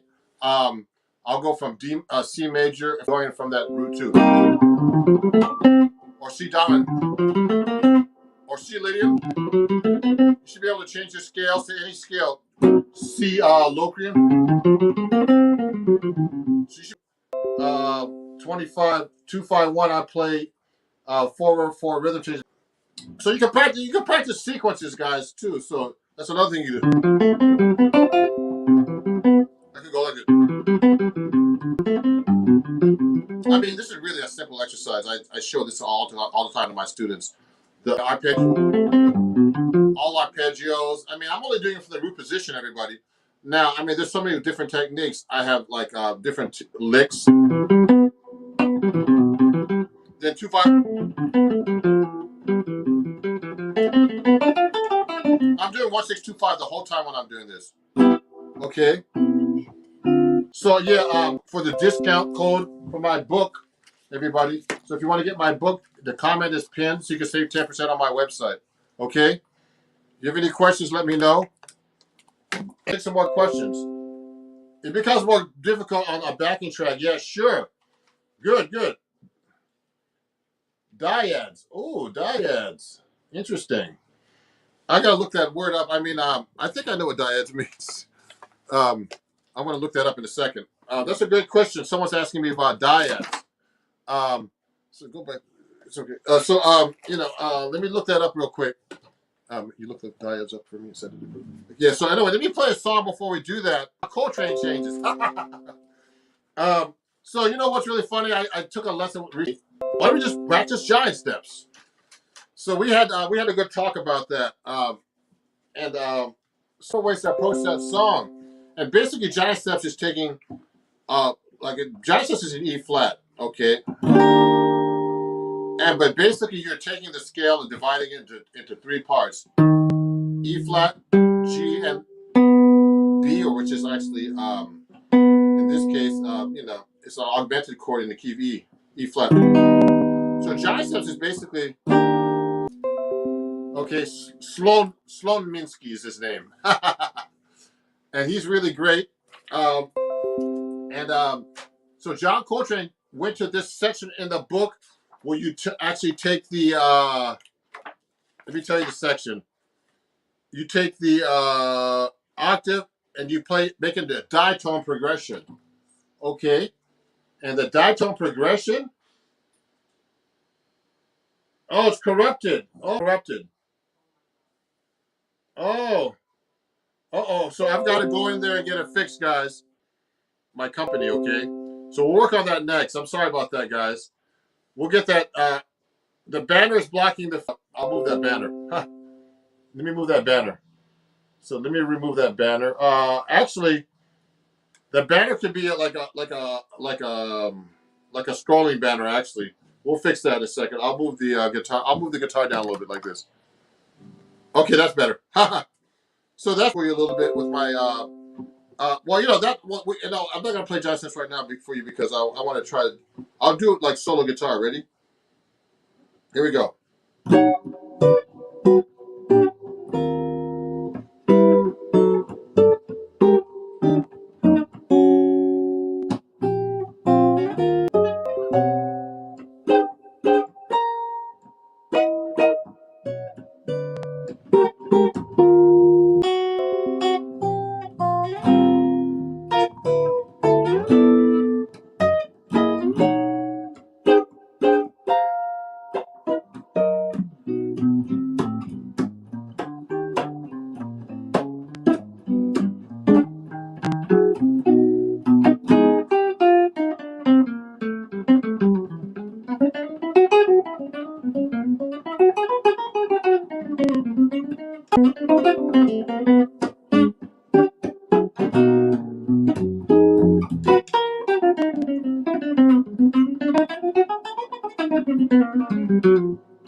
Okay. So let me see. Just do it here. Okay. So hey everybody. So that was Giant Steps. Now, if you have any questions, please let me know. Some of the comments here that people are making here. Does the Pitbull Platinum shave as close? Yes, it does actually, Eric. I just actually picked up a couple of them right now from Skull Shaver, and I just took a shave. I'm actually going to take a shave today, but everything it works great. So you know that, everybody. Um, So you know what I need to do? I'm going to ask a couple more questions because. Yep. The link I posted in the comment that is pinned is okay, but do not go to shop. Do it exactly as. Oh, okay. Yeah, that's probably what happened because that one works, but the shop one is not. Okay, so everybody, the link in the comment. Send me the exact link, please. Okay, that's it. Okay. Okay, so hey everybody, so I'm going to put this in the comments right now. Buy my book in my store. Go to ronjacksonmusic.com/store. Don't put anything else in there. There's a corrupted link. I think my website is actually working, but that's the problem. I'm going to talk to my website developer. Someone's been trying to hack my site, so. Okay. No, sure. Okay. Okay, so here everybody. So now let me continue to answer some questions. Giant Steps. What's Wonderwall? I don't know that one. Thank you. Huh? Oasis, Wonderwall. Oh, Oasis. I don't know that one. Okay, Dario. So anyway, that's pinned to my comments. Okay, sorry about that, guys. Let me keep answering some questions here. So the pinball shaver is really great. If I could see the box of the new one, it's in the plastic bag over there. Yep, that would be great.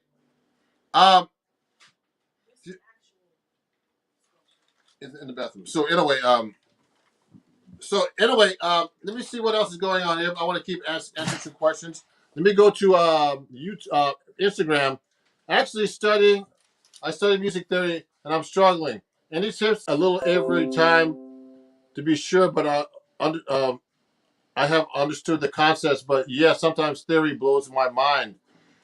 Theory. I'll tell you, everybody. Theory is really important, but you can be a good musician without theory. So that you get a teacher to help you or study with somebody. Now you just have to be able to relate theory to what you're actually playing. And that can be a little tricky. Okay, so when I'm actually playing, I have a lot of patterns memorized and licks. So you have to really be conscious about that kind of stuff. And so when I'm playing, like I know that if I'm playing like let's say I'm playing, so I'm playing through that right now, and I play that really quick, but I know I'm playing it so fast that I can't think of every note. I just remember it's actually could be a D flat melodic minor scale, so it's like this. Okay, that's a D flat melodic minor scale. Starting on C. So I know that's altered, but also I know that this is a C note, which is the root. The D flat against the C chord, the C dominant 7 chord with a flat 9, sharp 9, flat 13, all those notes.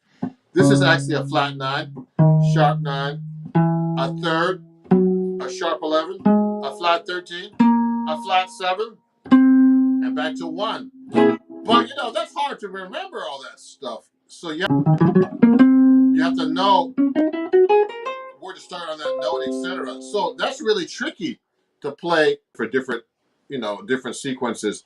So you just have to practice over and over and just study as. Thank you for watching. Someone's asking, how do you improvise?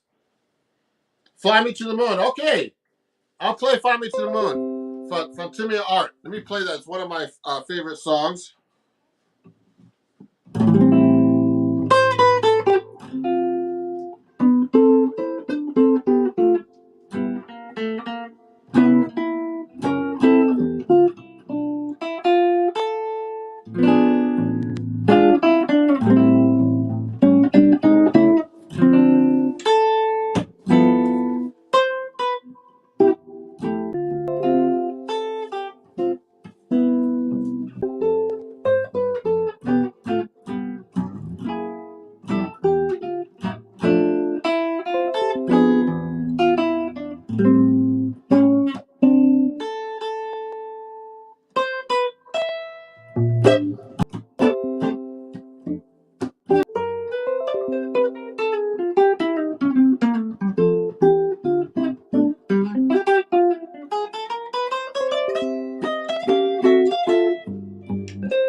Okay.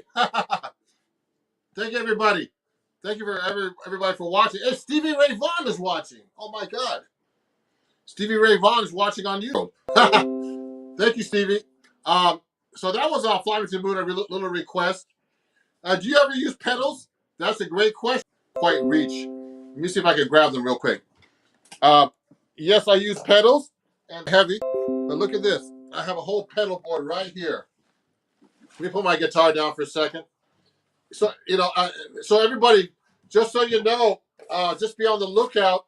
I'm going to be doing my Indiegogo soon for my new album, and I'm going to be coming on tour near you soon, in the Midwest, particularly on the West Coast, and I'm working a bunch of dates. And so look at these pedals I have here, everybody. Watch this. Look at this. I use this on a session recently. Take a look. These are a ton of pedals, guys.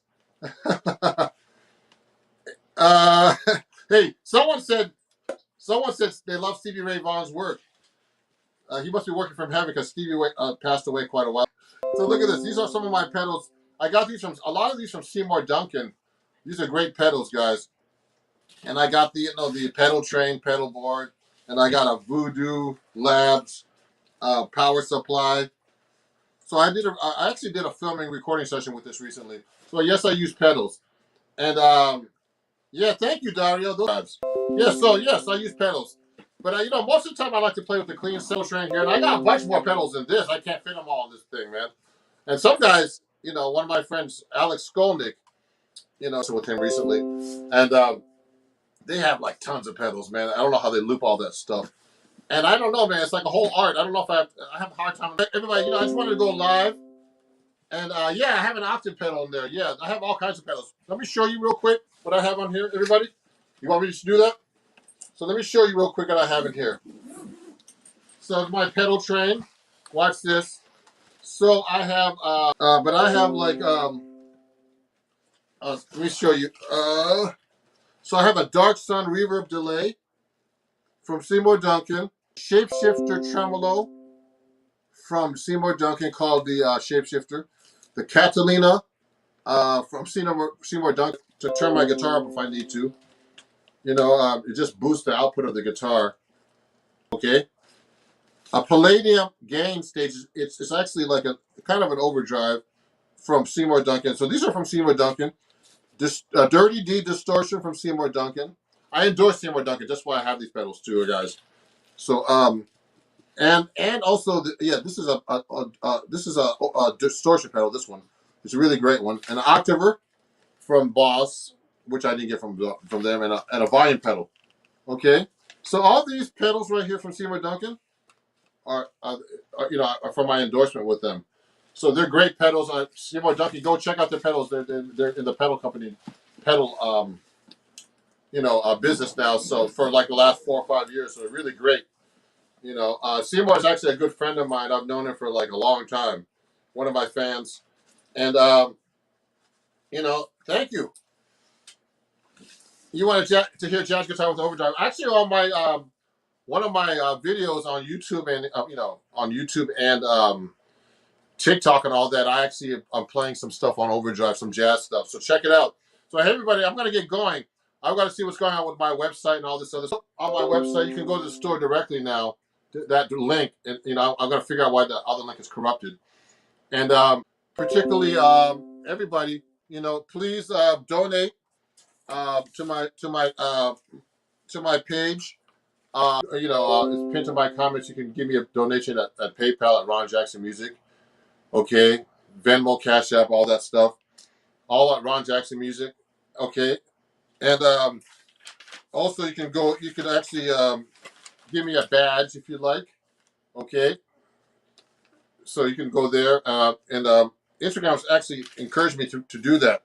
And then on YouTube, just go to these pages right now, and you can actually donate to Ron Jackson Music at Venmo, Cash App, and PayPal. Okay. May I have a song request, sir? Let me see. Let me see. Let me see. Oh yeah, someone's asking about Django Reinhardt. Let me do that real quick. Django Reinhardt's one of my favorite guitar players, everybody. And you know, he's actually from Belgium, a Belgian gypsy, and he was like one of the greats.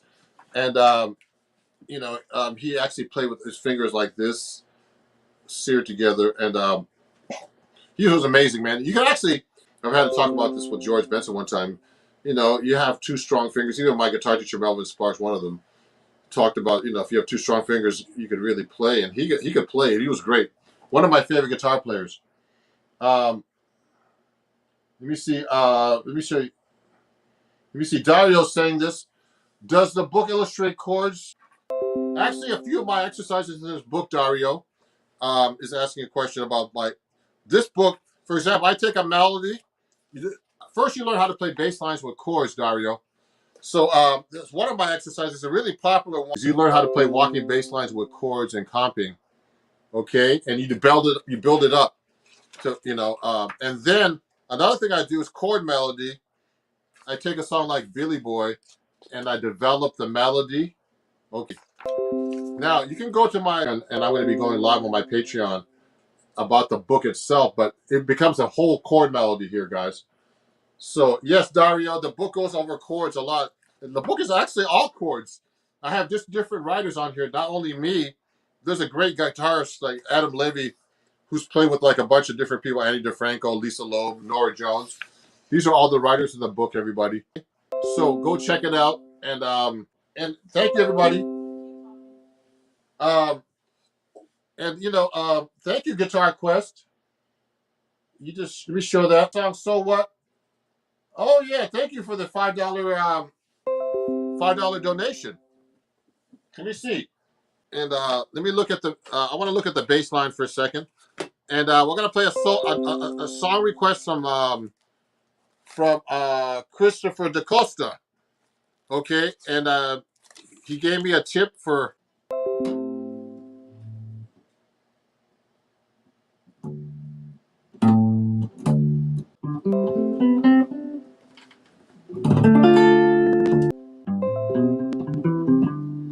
Okay, here we go. One, two, three, four, one.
watching.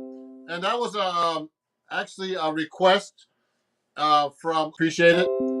And thank you. You know, it's funny because, like, you know, it's tricky on the 7-string guitar to play all these little fancy walking bass lines and you know, everything. But I really appreciate you guys watching.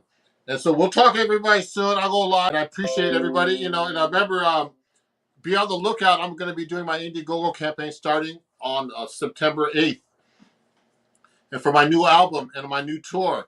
So I appreciate all my fans. Please share my page with everybody. You know, please follow me everywhere: TikTok, Instagram, Facebook, Twitter, Twitch. Everything is Ron Jackson Music. And so we'll talk soon. You know, and you know, email me if you have any questions at ron@ronjacksonmusic.com, and we'll talk. And have a great day, everybody. I'm going to get going. I'm going to have to do some things today. I'm going to be singing some great music tonight with Winard Harper at Moore's Lounge in Jersey City. And he's going to have a great saxophone player named Talib Keyboy, who I work with. And I work with Winard Harper. He's a great drummer. Really great drummer, one of the best around. And keep in touch, support live music and jazz, and support us musicians. And we'll talk soon, everybody, okay? And have a great day. Okay, bye-bye. You can watch the rebroadcast of this after, okay? And I'll see some of the questions I answered, and we'll talk soon. Bye. Okay, bye-bye, everybody. Thank you. Talk about the history of the blues. You know, the blues used to just be one chord. I heard, like back in the you know, 1800, 1700. What happened was they used to just play one chord. I heard all the way through. I got the blues, you know. And then suddenly they started, let's do the 4 chord in. They would throw the 4 chord in. Then they throw the 1. The next step we did this. It's not complicated. We just went from C7 to then we threw the F7. Then we went to C7. Then we threw a 2-5. we threw a 2-5, which is of this F7. Then we do an F sharp diminished. that's what jazz musicians do. And then we went from C7 to like E minor 7 to A7. Then we went from D minor 7 to we just reharmonized the same thing. So this is a jazz blues now. So this became a jazz blues. You understand? So we just like made it more fancy. It's the same thing, 12-bar blues with all these extra chords.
Robert Rowley Jr., Deshaun Hopper, Alvesta Garnett.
How's everybody doing?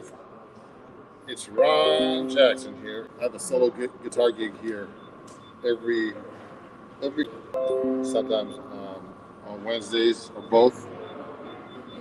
We're trying to figure that out right now. So I just do solo guitar. And so you know, I have to wear a mask just because I'm in the hospital. So you know, if you have any questions or anything, let me know. I'm gonna get started here. I'll do a little warm up here. Let's see. Let me do a song that you guys might know. And use a little bit closer.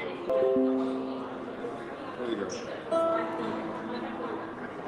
I'll move this way a little bit. I'll do Love Walked In. I haven't done it in a while. Let me take these out of my pocket. Pocket feels heavy. Okay, here we go.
Thank you.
Check this out real quick. I know I'm live, but I gotta see, and I'm gonna see what's going on here. Oh, I'm gonna go to my channel and see how my live looks.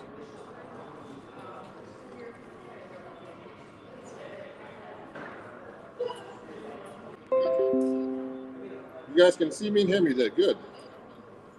I'm actually live at Inglewood Hospital here, and I was in California a couple of weeks ago, and what happened was, I've been busy doing my regular stuff, just working on my business and my websites, my music, and I haven't had much time to practice. But now I'm gonna play for you some songs, okay?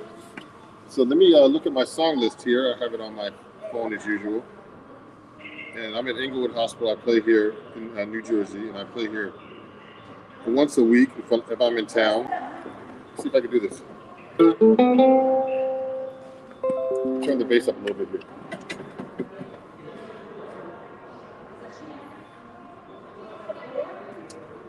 Here we go.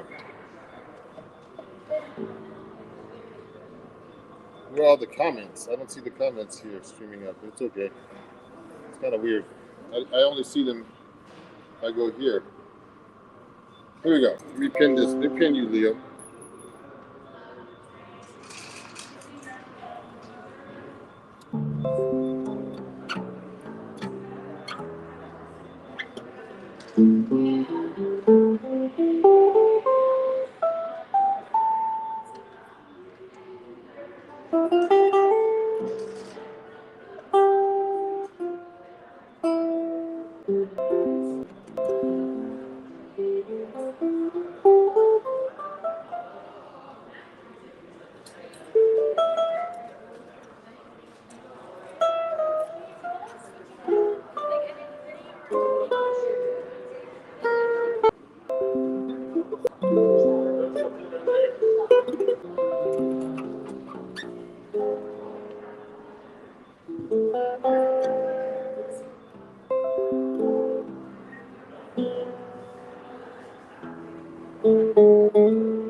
Yeah, thank you. Hey guys. Oh, you move back over here, so I'm almost hitting the wall. My guitar. So if you want to ask about my guitar or anything, hey. Oh, hey Simon. Solo guitar gig right now. Thank you for watching. And he had a question about not many 7-string guitars for sale in UK. Really? .com. And you could I could tell you how to get a 7-string guitar. But this is a handmade Benedetto. You can't really see it. Look at this. It has 7 strings, and it's a really great guitar actually. So they're really hard to find. Let me pin your comment. And so they really exist, but you have to look for them. Eastman guitars I play Eastman. Sometimes I bring them out, but I don't use my Benedetto from now on because it's like a superior guitar. But they're expensive. But you can get an Eastman guitar, pretty good, you know. They're really great guitars, Simon. Oh, Joe Ravi. I haven't seen him in a long time. There you go.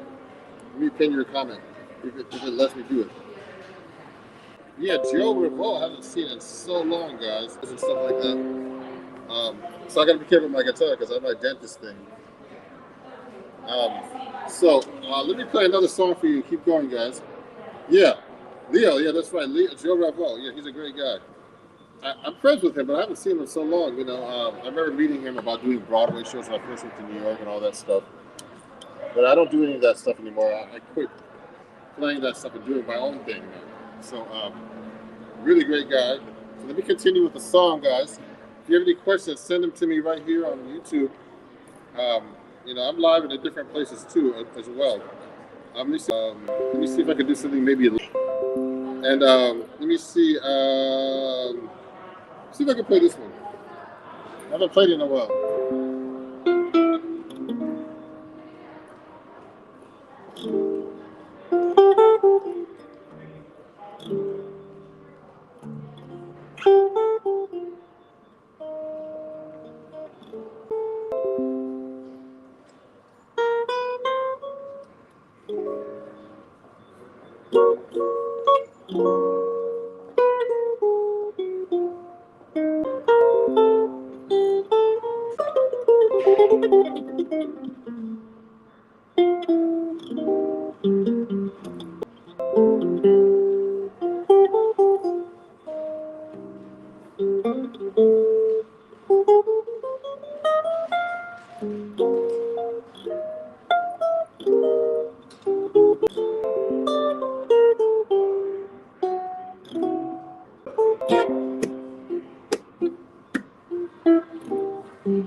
All right. A French jazz tune. You see how my friends are doing over here. Thank you for watching, everybody. Oh, 5, 4, 3, 2, 1 link. Hey, good. Oh, so, Oscar, can you play No Moon at all? I don't know. I played that before. I just don't know the song. I've played it like with singers, so I don't know the melody. How about that? Who influenced you the most on 7-string? I think Bucky Pizzarelli, my guitar teacher, Simon. It's a great question. So, thank you guys. You know, I appreciate you all. And if you want to help, check out my YouTube and everything and follow me on bands in town if you want. I'm going to be trying to come to England soon, Simon, etc. And go to, oh, great. To Bravo, yeah, I think Joe has my number, but I haven't talked to him in so long. So yeah, Bucky Picciarelli influenced me the most because that's who I studied with. That's how I started playing seventh string. Ralph takes a look at it, guys, and you can get my own. You can pick up my lessons and learn about his type of style of playing, and learn his licks and all that kind of stuff. And I appreciate you guys watching. And also, if you enjoy my content, I have a super chat there, support my music and everything. And let me go right here and actually play something. Yes, I'm trying to get to England right now. I'm having my booking agent work on that right now. Let me see if I can do like a Latin song for you guys. Okay? And I don't know why I can't see the chat on another song. We're gonna go here for about an hour. Let me see if I can find like a nice Latin type of song for you guys. Let me. I haven't played these in a while. Let me do this one. It's been a while since I played this. Let's see.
right, everybody.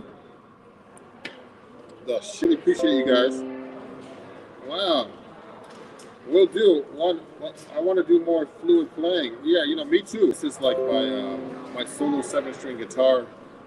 Uh, solo. Right now, I'm gonna go live like every time I play for like the first hour.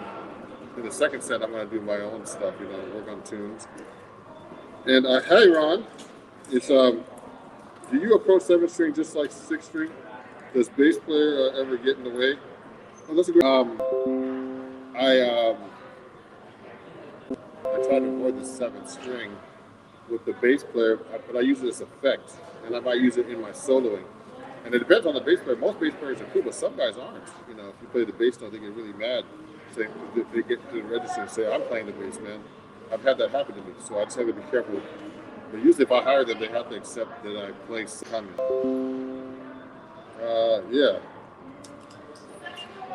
Yeah. So I approach it a little differently. You know what I mean?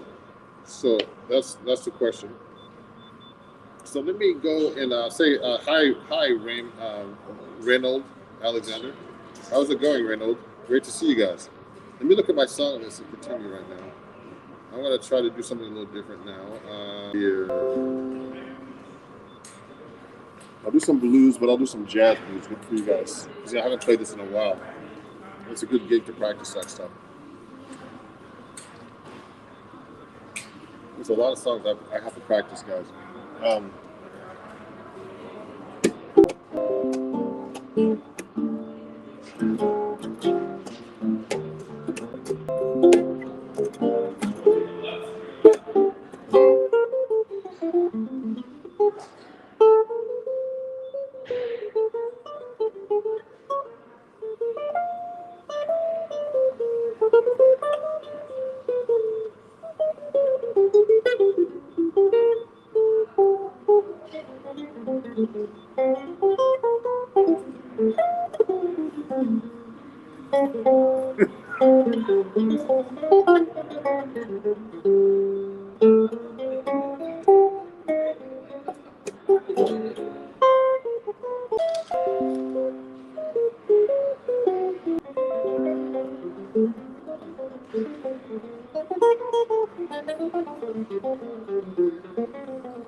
But I forgot some of the melodies.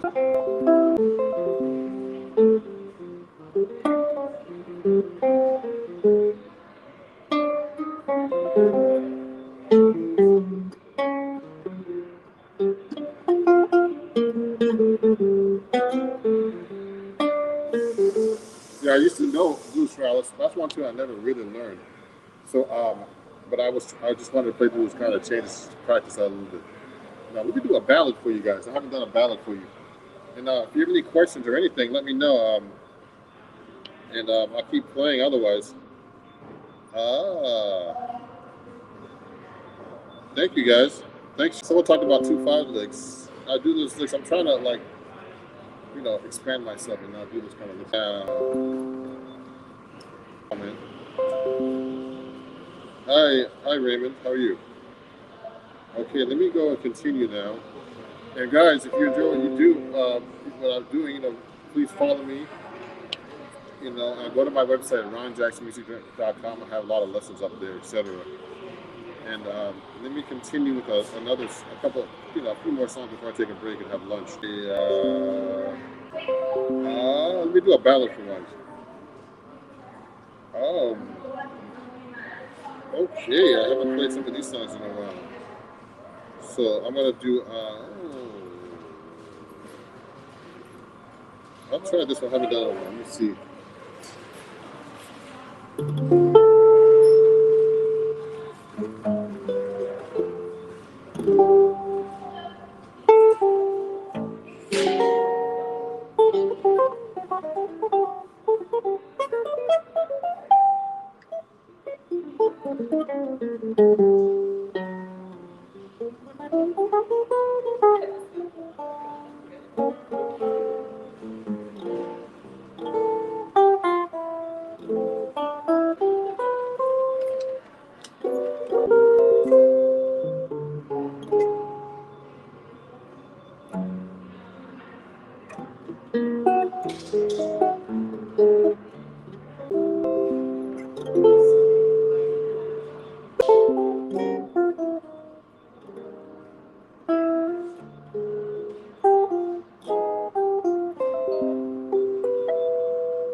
Yeah. That was called "You Are Too Beautiful." I haven't played that in so long. You know, this is a great little gig solo guitar to be able to do that. So, oh, I best start slow. I can't play scales fast yet. Yeah, some of you guys know when I'm improvising. I'm actually not playing scales. I'm trying to play lines, jazz lines. So eventually, you have to start learning how to play jazz lines. Best way to get this together, guys, is get a teacher. Like I've always had teachers. They can tell you judge yourself. Who are really serious about doing this kind of stuff. So I'm gonna probably do one or two more songs. And Simon asked for Bluesette, which I haven't done in quite a while. You can just, you know, send me a super chat, or you know, if you like, um, you know, and you see my different things that I do here, different you know, donation options. And I really appreciate you guys. And you know, I'm gonna take a break soon and have lunch. And this is my weekly solo 7-string jazz guitar gig, and we really appreciate you guys watching, and especially from all over the world. I see people in England, and I'll be going live again tomorrow here at the same channel. Here, let me get started and do another tune for you guys. Right now, let me think about this for a second though. Oh yeah, lose that. I'm gonna sip my coffee and get started. Thanks for all the great questions, and you know, talking about scales and old friends like Joe Revo. Let's see if I haven't done this in a while. Before I start, let me tune my guitar a little bit. Let me take a little bit of the treble off too. There's a little treble.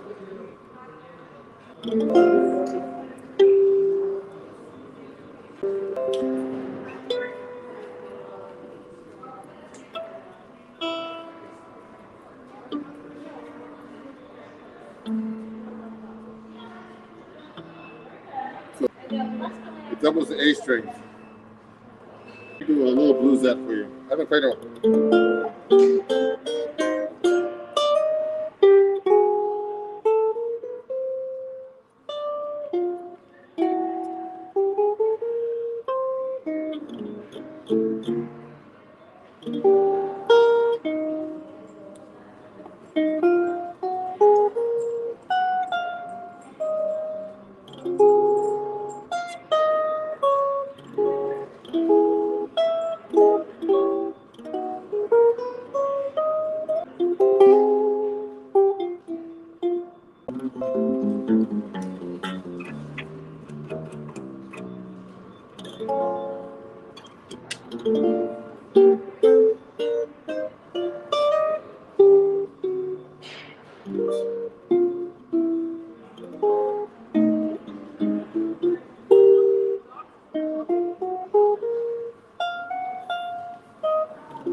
So thank you everybody for watching. Thank you. And it's Ron Jackson here. Appreciate you guys. I'll be back tomorrow going live. I'll be going live a lot these days.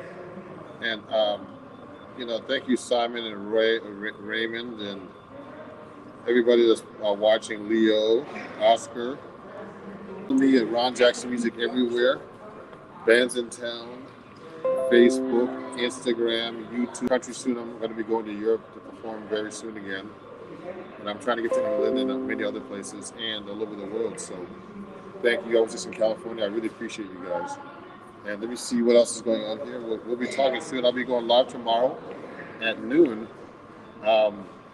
Again, solo 7-string guitar from the same place here in Inglewood Hospital, New Jersey. And thanks everybody for coming out and watching. And we'll talk soon. And thanks, Simon, and everybody. Have a great day. Bye-bye.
street in New York City, maybe even San Francisco. I think San Francisco could be just like that too. And someone's lost. That could happen anywhere though. Let me see.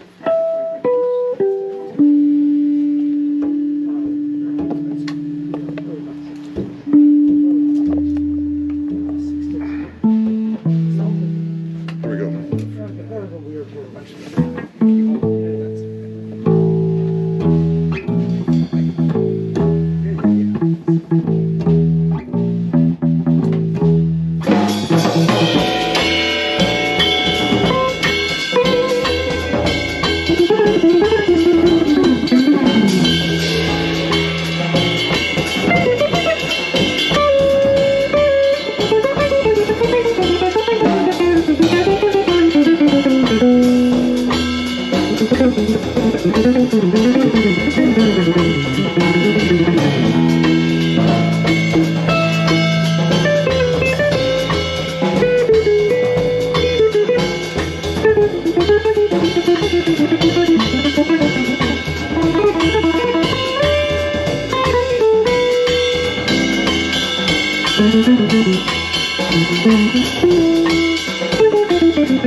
You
guys are like one of the most popular and most used speaker companies in the world. Yeah, so we've been making loudspeakers for, in 2 years' time, we'll be making loudspeakers for 100 years. So Celestial, we're going to have a big party, 100-year party, so you'll be invited. Where's it going to be? It'll be here, well, not here in the hall, but it'll be at the ranch. Oh, do you know wow. where the ranch is? Where's the ranch? It's in Anaheim. It's like a venue that does like two-step dancing. And Oh, like, you're going to have live bands and stuff? Yeah. Okay, have some jazz. Yeah, absolutely. So he was selling, Ken Day. So these are compression drivers, so they're high frequency units, and yeah, we make 1,000 of these a day, more than all our competitors put together. So you look around all the boxes around here, you know, the little two-way boxes on a stick, you know what I mean? Yeah. You gig within a corner of a bar. Chances are it's got one of these in, or something very similar. Made by Celestian. Made by Celestian, yeah. And most amps use your speakers, basically. Yeah, absolutely. Out of all the amp companies. So yeah, for the guitar stuff or bass guitar stuff, yeah, it's maybe 70% of them use our speakers. That's a big time. We're good at it now. I know you guys. I mean, you guys have this impeccable reputation. I mean, Celestian. When I walked up to John, no, Yeah. I was like, I'd like to endorse you guys. Well, send me your card. You know, he saw my social media and said, okay, yeah, we'll Yeah, be so, a representative of us. So I've seen you playing on some of the other booths, and yeah, you sound really good. Oh, thank you. I'm so proud to have a Celestian in my amp. You know. Yeah, that's really good to see. So we're gonna. I play that on the telly. I'm gonna tell everybody about you. I've been telling you. Not like I need to tell everybody, but you know, they're really great guys. So everybody, definitely get your Celestian speakers and make them last another 1,000 years. You'll be like, man, some guy be 1,000 years later, look at this video, man, what is this stuff? We make 10,000 of these things now. We have robots making them now. I'm sure robots are doing them now, no? Yeah, it's a mixture of robots and people, because some of the stuff you can do with a robot, like applying the glue, so you always make sure you get the same amount of glue on something. But for some of the stuff, when you're making a cone, it's very fragile, right? These things. Some of the people making them, like, so around the corner here, we've got a loudspeaker called the Blue. That's from now. So, and we have the manager of the production in the UK has been working. Damn. So how many people you have working in your company altogether? Like when you know, your builders? And, Well, there's like 40 in the UK, but obviously we have a big factory in China now as well. So yeah. But in the UK, you have about 40 people. yeah. That's amazing. But we've had to double the output recently. Over the last 2 years, we've doubled the output of the speakers we make in the UK. So the pandemic has been good for you guys. Yeah, because everyone wants to pick up a guitar and learn how to play an instrument. Me right? too. So Everything really got much bigger during the pandemic. I mean, you know, I did it on the side, but now I had nothing else better to do. And I said, "Hey, John, I need a speaker, man. I've been sitting at home by myself." good This is stuff. amazing, man. Thank you. Oh, the headband. I gotta get one of those. So the cone is made of hemp. Oh. So when you're done, when they finally break, you can smoke it. Oh! That's amazing.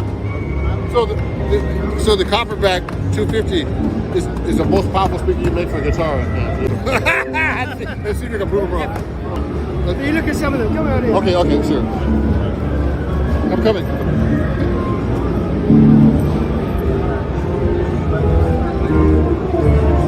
It's really the beginning of the story for Celestial. This is called the Blue. So if you listen to the Beatles, if you see the very early black and white films of the Beatles, they're playing one of those. Oh wow! How many watts is that one? So this is very low wattage. I can't remember. It's very low. It's like 20 watts or something. Okay. Oh, it's just Yeah, here we go. 15. We're still making now. It depends, you see, how sensitive the loudspeaker is. So it's not just about the power handling, it's about this figure, Oh. the sensitivity. So the sensitivity figure indicates how loud it will go for 1 watt input. Oh. So 1 watt input for 100 dB, it'll go so loud, but it might be that this one will be the but you won't put up your Copperbacks. So what about the Copperbacks? Why is it? How many? It's going to be like 97. So, but these are not decibels and sensitivity. It's not a linear figure. It's actually a logarithmic scale. Oh. So it's logarithmic. It's got a natural log. So it means if it goes up 3, that sounds twice as loud. Oh wow. So this is nearly twice as loud as that. Oh wow. Interesting. So Wow. it's not simple. So how many guitar speakers do you make altogether? Different kinds, no? I don't know off the top of my head, but yeah, it's that. I mean, no, the different types of guitar speakers. There's a range of about 25, something like that. So. And it's just like all different flavors of ice cream. They sound different, right? So some people like This is so important to your I mean, playing bass, aren't you? Or, no, I play 7-string guitar. okay, so if you think, if you've got playing an acoustic guitar, right, the sound you hear is the sound of the air volume inside resonating and also the wood resonating. If you're playing an electric guitar, you don't have that. Yeah. So most of the sound comes from, some of it comes from the guitar, but most of it comes from the amplifier. Right? So that's the bit that makes the noise. So that kind of does the job of what the wood on the acoustic guitar would have done. So yeah, they sound different. Like any guitar sounds different. So. Yeah, exactly. Wow, but you guys have the best speakers. Thank you. You guys before that, but it never happened. Because I never walked up to your guitar. Yeah, but anyway, that's great. So like, thanks for the history of speakers and more knowledge. I just basically play my guitar and play. So. Well, we have a lot of cool artists. We like. Wow, it's pretty good. It's quite good. You might have heard of him, right? He's like the greatest. This is Eric Clapton. So. Wow. Yeah. Well, next time you get together with us, let me know. I want to come by and hang out with you guys. All right.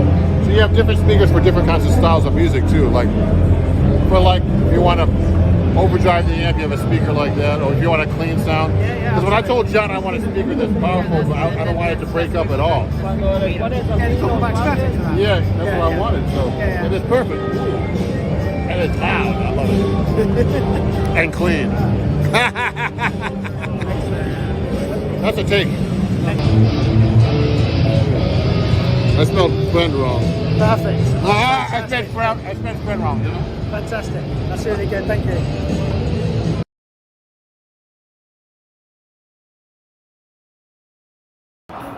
Hey everybody, it's Ron Jackson here, and I'm live at Inglewood Hospital. So, let me see what's going on. Yeah, definitely. Let me get started.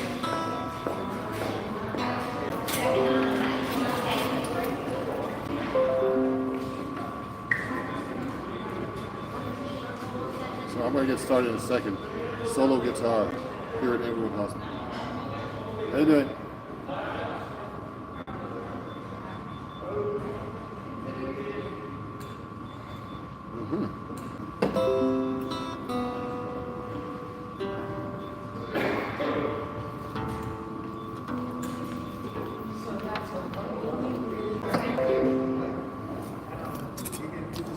I'll put it back a little bit more.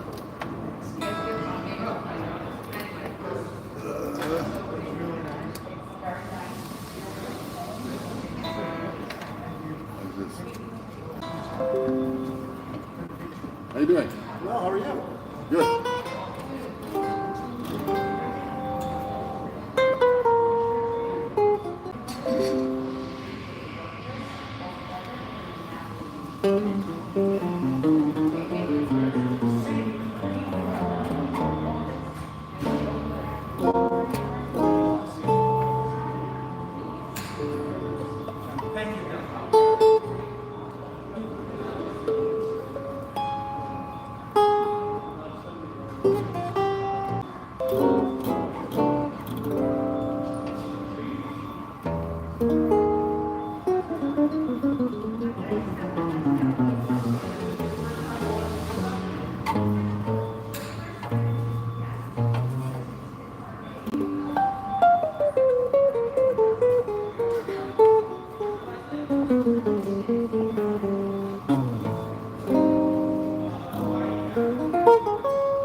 Thank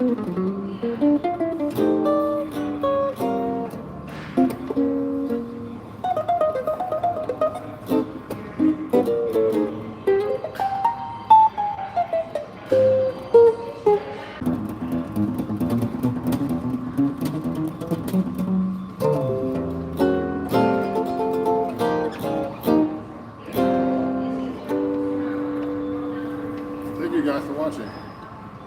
Wow, this is cool. And you know, if there's any super chats or kind of any comments, please make them. Hey.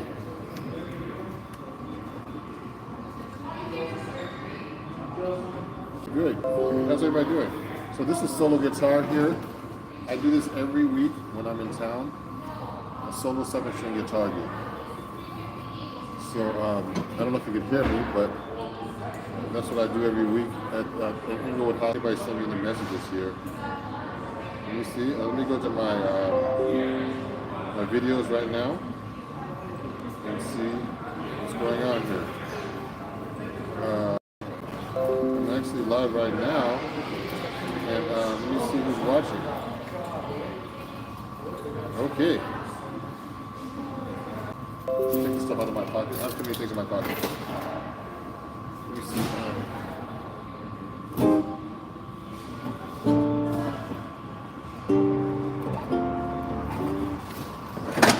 Let's see. Here we go.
Send me a chat if you can hear me, guys.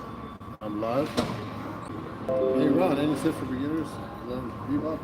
Oh, cool. Sorry, I missed the messages. Playing some Eddie Van Halen ain't talking about love. You know, any tips for? It's so unusual in that music. No. So you know, just so you guys know. Okay. So yes, 7-string's been around for quite a while, and you know, if you enjoy what you're doing, you know, I have a super chat here. Let me see if I can make a comment. Let me see. Oh, okay, hold on. Let me see. Let me see if I can do something here.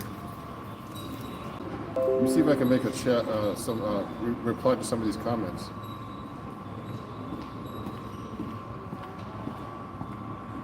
Okay, guys, yeah, so unusual. So let me continue, guys, because I'm at a gig, solo guitar, 7-string guitar, and if I can chat with you guys, I'll try to chat on my phone right here. Send me the questions, and if you want to give me a super chat or anything like that, that would be great. Let me see. Let me go to my channel right now to see what's going on. Okay, hold on. Right now, here we go. So we go to my channel because we're live. Yes, let me see this right now. If you're enjoying this, you enjoy this.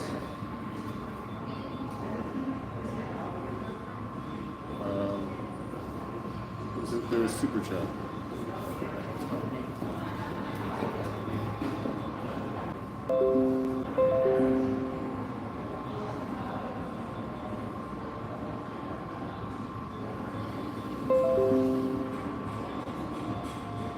Let me see, yes.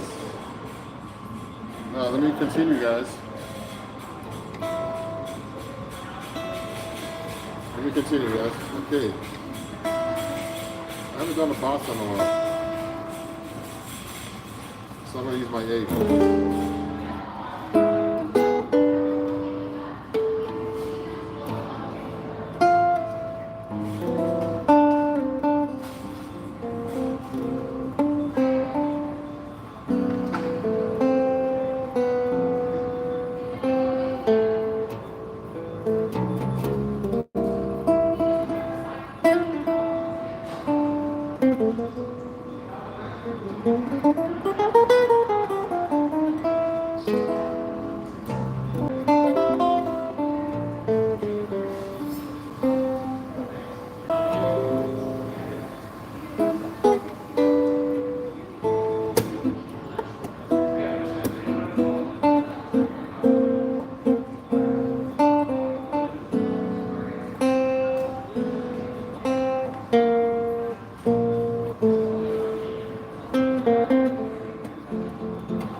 Thank you everybody for watching, man.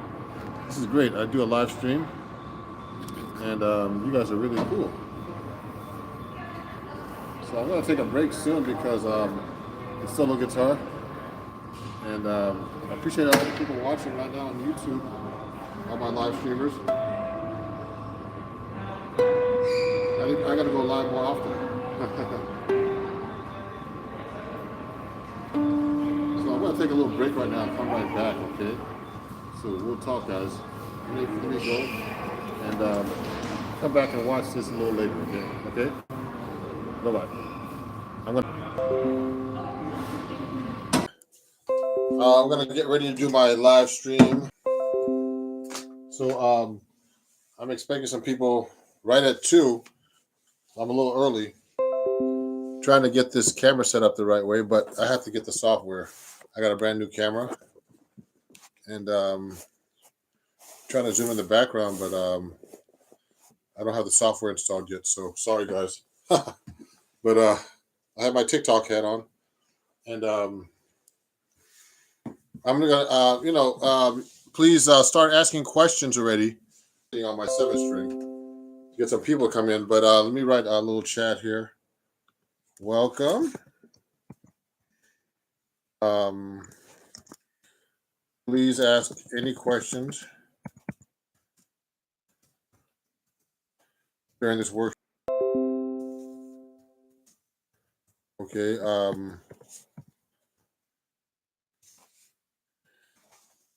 If you haven't done so yet, okay. And get going here. Let me see if I can do this song. I haven't done it in a while.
Okay, everybody.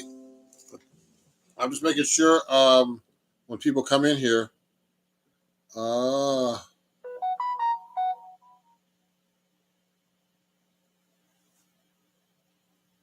Oh, really? Okay, hold on. Let me see what's going on here. I gotta resend the link and make sure this is working. Hold on, guys. Let me go. Oh, manage. Hold on. I'm gonna go live. There's something wrong here. Okay, Sean. Let me send this to you. I don't know what's going on here. I think I made a mistake. Let me do this here.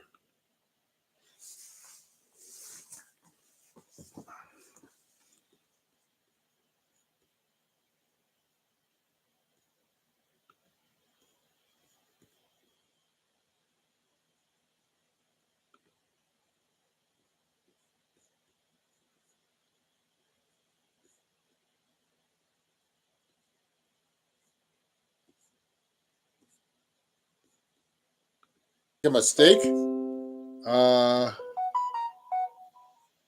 Let me see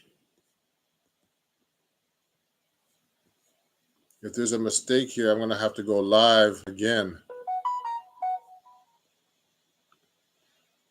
Hold on. That's. Let me go to my studio. Mistake. Let me see what's going on here.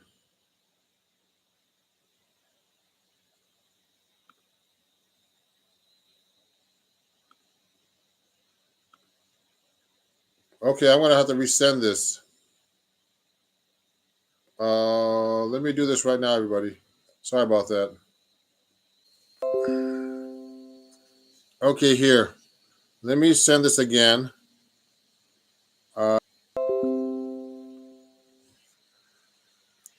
Uh-oh.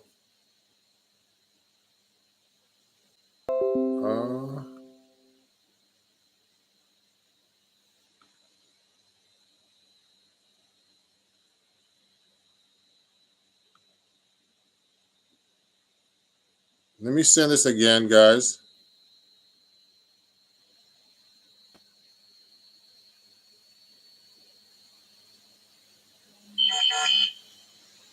Hold on.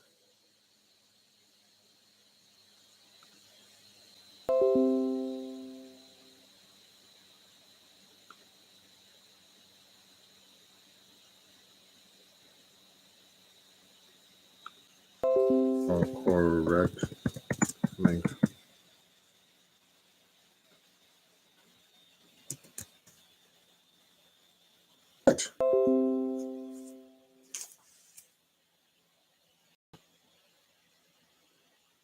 Really? Hold on.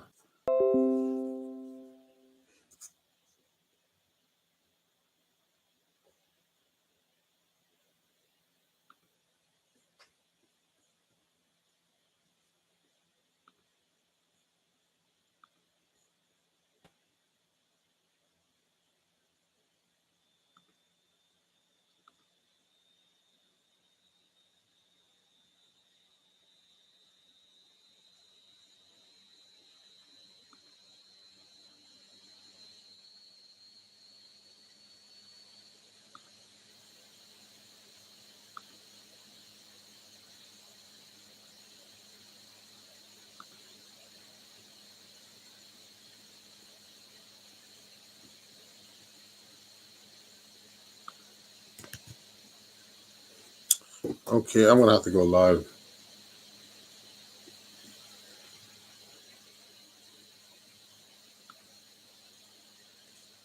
Let me come over.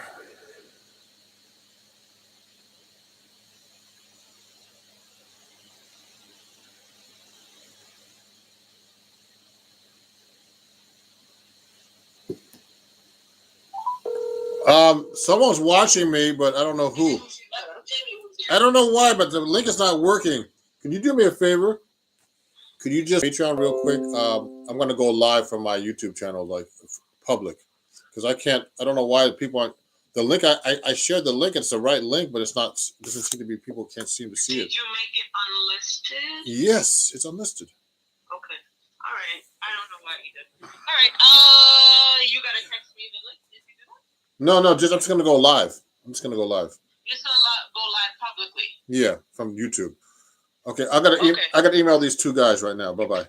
They're my Okay. All right. Bye. Bye.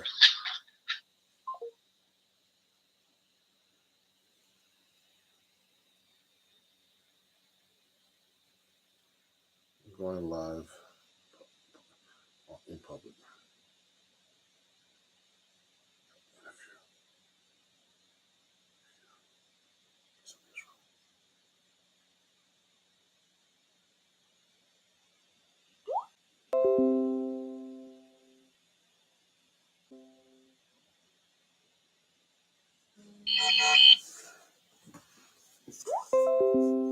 There's something wrong here. I gotta end this. So let me do this right now. When musicians play rock or metal music, they usually play one scale over the whole chord progression. That's called modal playing. But in jazz, we play over each chord, which is called playing changes. So in a song like Stairway to Heaven,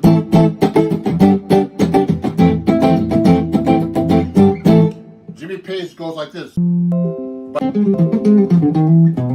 So I'm actually playing over the A minor chord, the G chord, and in rock, we play modal.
Thank you very much. Thank you very much. Can anybody guess the name of that song? I know some people know already, but people who don't have my album. But this young man.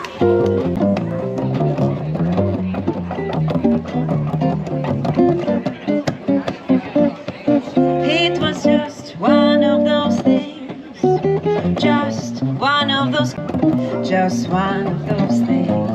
It was just one of those nights, just summer winds. At the end of it, when we started painting the town, we had been aware that our love affair was too hot not to cool down. So goodbye, dear, and amen. Here's hoping we'll meet now and then. It was great fun, but it was just one of those things.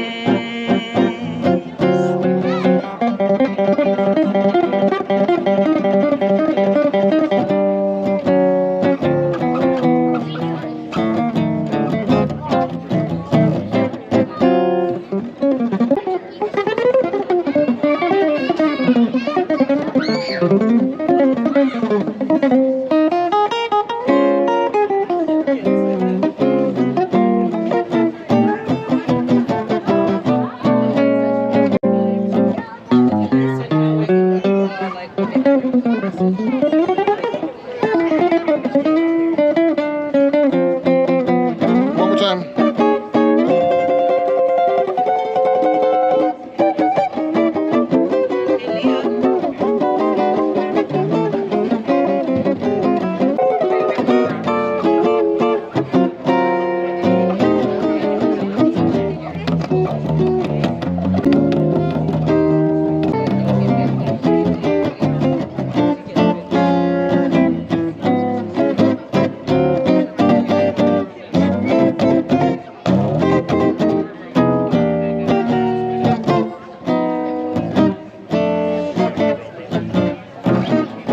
It was just one of those things,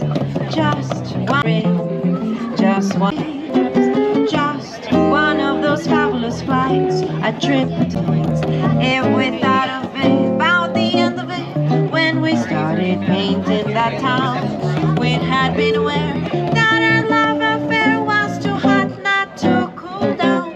So goodbye, dear, and amen. Here's hoping we meet now and then. It was fun, but it was just one of those things.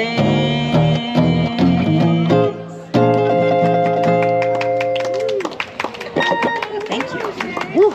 Sia Jackson and Ron Jackson. Oh, thank you. Not nobody to play with. I know my hand hurts now. Yeah.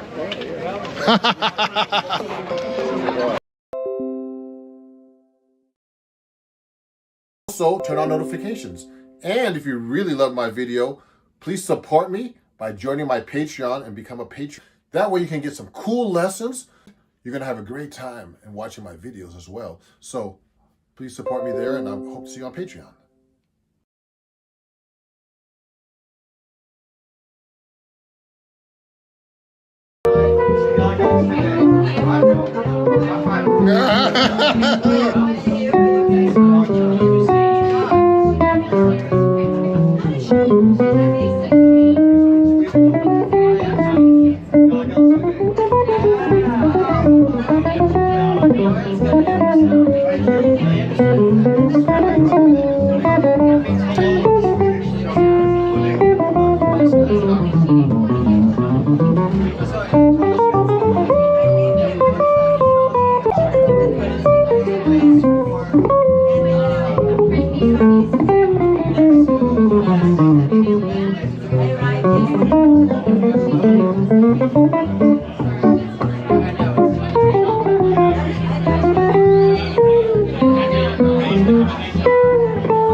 Thank you.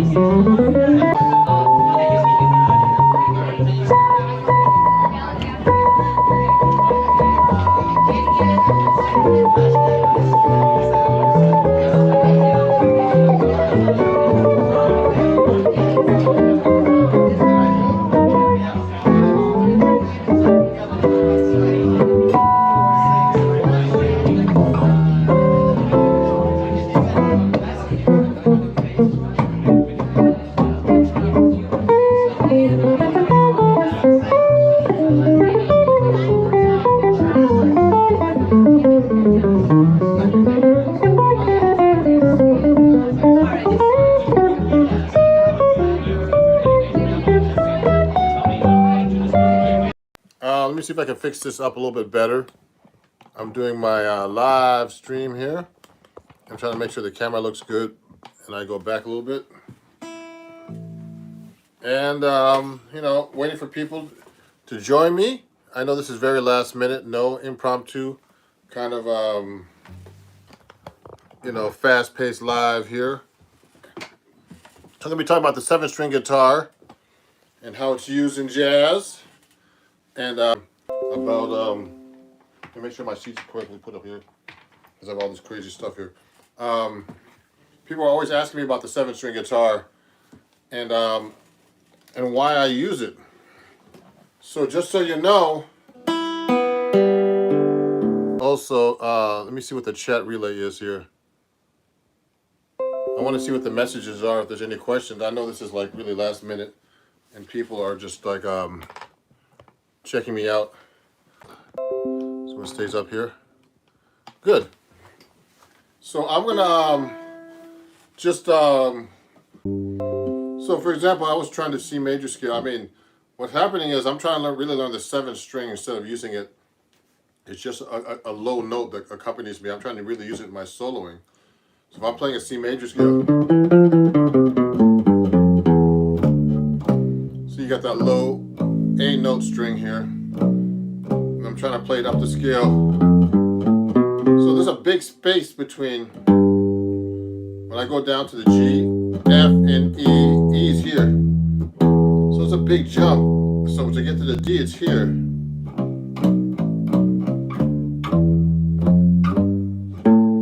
So if I'm going up, I have to do this.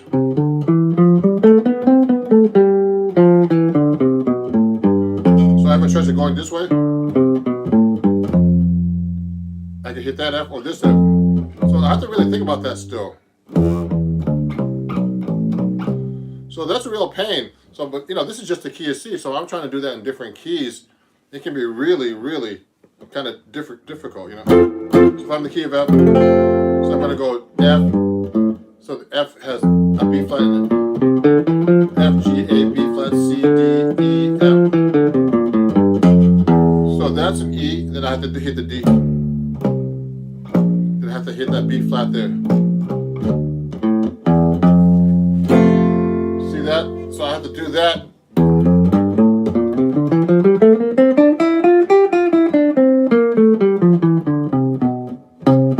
So the B flat, so I gotta make sure that B flat's there.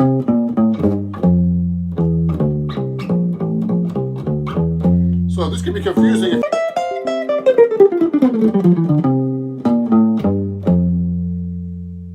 Okay, that's an E, D, C, B flat. So, you know, so also, you know, I do warm-up exercises where I try to use the 7th string, like the 1, 2, 3, 4 exercise I like to do. Now, there's 7 of the strings now.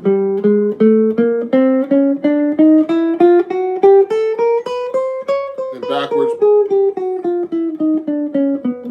Now, what's confusing is when you start doing the different patterns. So when I'm doing a pattern going up across, I can actually change that up and go 1, 2, 3, 4, 2, 3, 4, 2, 3, 4, 2, 3, 4, 1, 3, 4, 1, 2, 4, 1, 2, 3, and go across. It's much harder on the 7th string.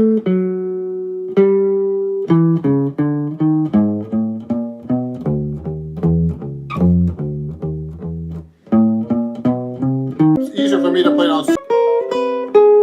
It's a great exercise for you to warm up with. This is a question. Yeah, hey, how's it going? So I'm going.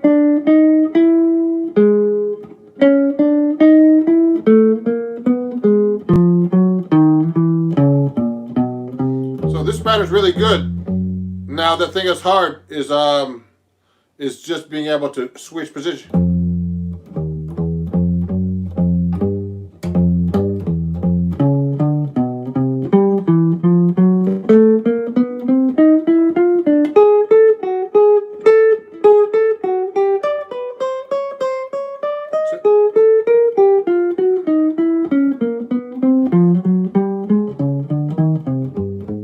really, I had to think twice as hard because that extra string I'm not used to yet, like I'd like to be.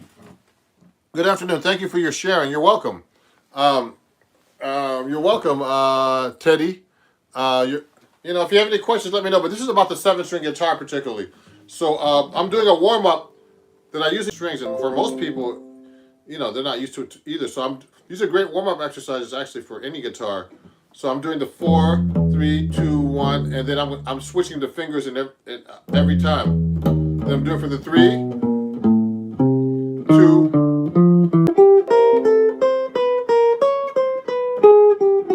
Then I'm going.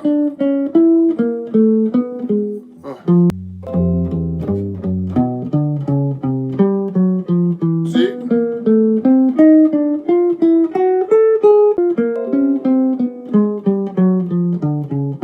I'm doing that as a warm-up because I haven't touched the guitar all day. So this is a 7-string guitar for people who don't know. I'm doing a workshop all about that today. So with the 7-string is the hard part. I tune to a low A. So this is E, A, D, G, B, E, and then with a low A, which doubles this A string. Now I learned this from studying with Bucky Pizzarelli, the great jazz 7-string guitar player and 6-string. He started playing. He died at 94 last year from COVID. Okay, unfortunately, and he started playing his guitar, the 7-string guitar, in his mid-40s until he died. And you know, he called it the new guitar. So I mean, I was studying jazz comping with him. You know, like Freddie Green style, like this.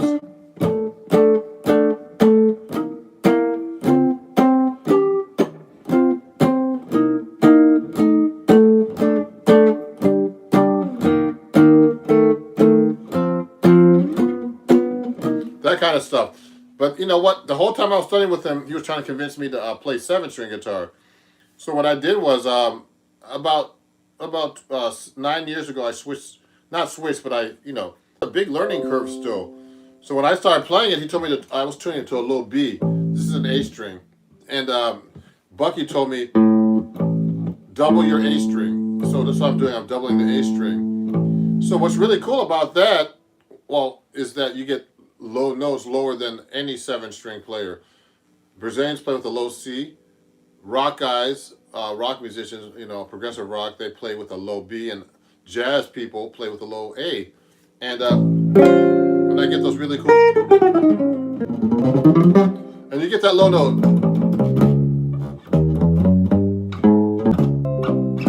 You get that really note. Pause. Okay? So you get that really low A note, and it's really cool for certain things, like really.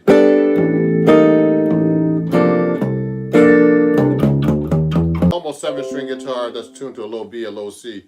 You get these really deep tones. And I can double thing the octave with the A. Just hold on, I'm going to turn the heat up a little bit. It's a little cold in New York. So when I'm playing, so I use that a lot. So what's really good for is doing piano music. Bucky called this the modern way of playing guitar. The modern guitar, he called it. And he called the other guitar the old guitar. Let me see what that says. What are some, like this. So I like using chords like, I like doing like this B flat major 7. It's kind of like a C over a B flat. That's a beautiful chord on there.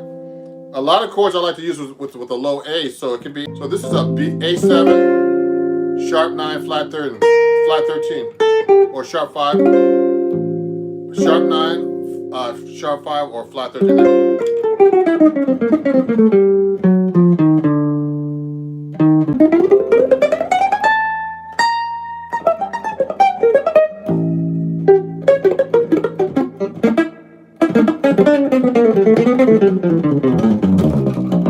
So I like using that low string, do the chromatics.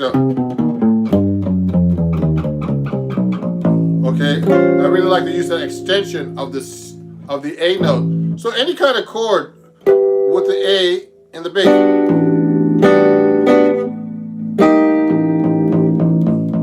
I'm just doing A suspended 13, for example. It's a cool one.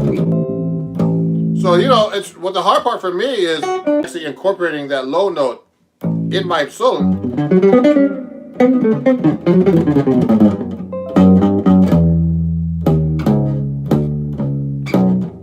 Throwing that note in there.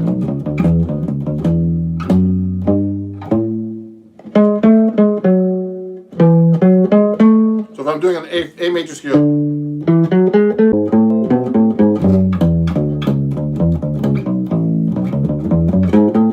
throwing it in, and you know, getting that really low note in there is hard to use actually. Let me see if there's any other comments and questions here. Let me see. Thank you everybody for watching. Let me see. I'm trying to see what all the messages are. Emery, yeah. So you know what? So let me play you a song using the 7th string.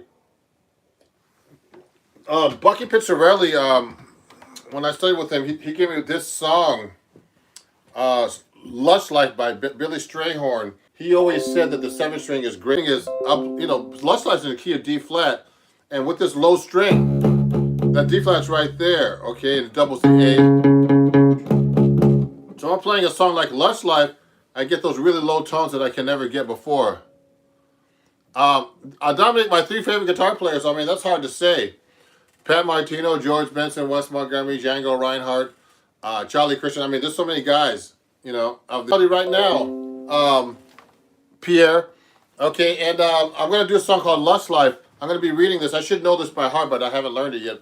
Even though my guitar teacher, Bucky, years ago.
was Lush Life.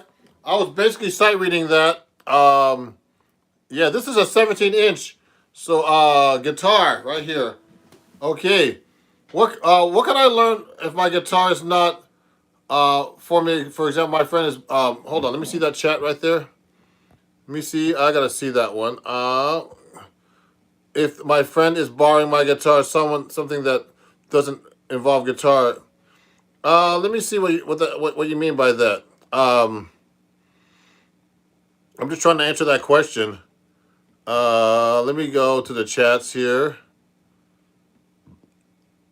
So, what can you play on done by Guess Who? I don't know that one, but I'll try to answer some questions if I know something that doesn't involve guitar, but in my hand, but useful for guitar playing. You can do little finger exercises, but there's nothing like, you know, you can't really do anything unless you have a guitar in your hand, really. So that's a good question. So let me see. I'm just trying to see what other people are saying here. It's a big body guitar. You a smoked meat sandwich. Okay, I'll go up there, Dave. Thank you. Yeah, great, Dominique. Thank you. So I'm doing chord melody right now. So I was trying to do Lush Life. So what's happening is I'm just doing a little workshop. So Bucky had me doing these real low chords like this. And with these real big stretches, this is hard to do on the 17. That part in the introduction, then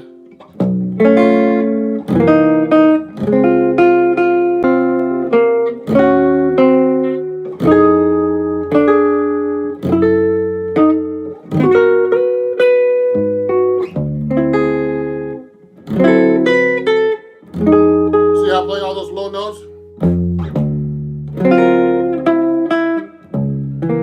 Again, so this is a big stretch right here. Usually you do a 6 chord like this, a D flat like this. But I'm doing it with this string, and that's really hard to get. And also I'm in a weird position. I'm trying to show you in the camera. So it's hard to, it's hard to do this stuff live. And, and no edits. See that?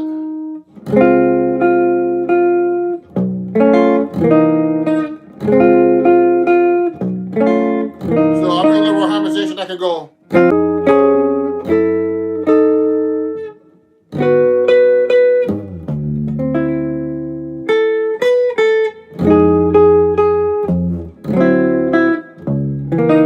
See? I'll do a bass line here. Okay. And then I'm going to the key of F minor, so I'm doing a little line cliche. So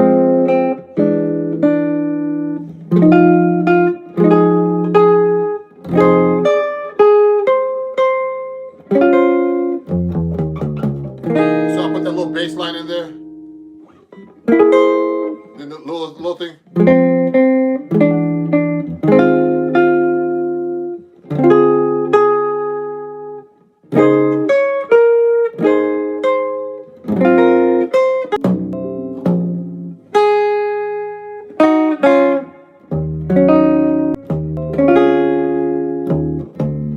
Now this part is really hard to play, all in D flat and no open strings. I'm doing all bar chords.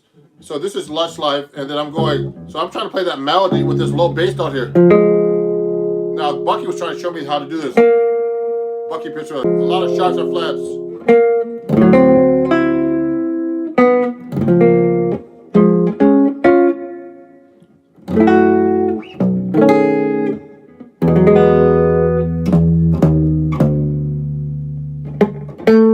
Then that.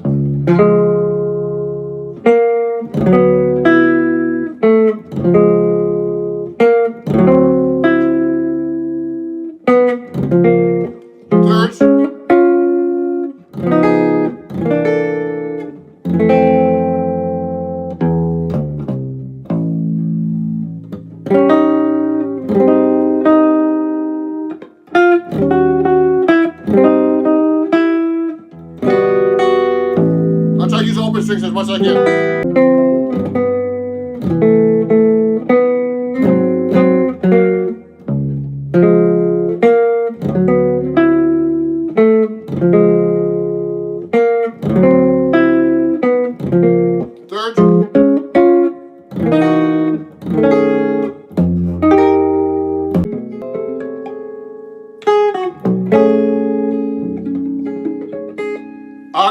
harmonics?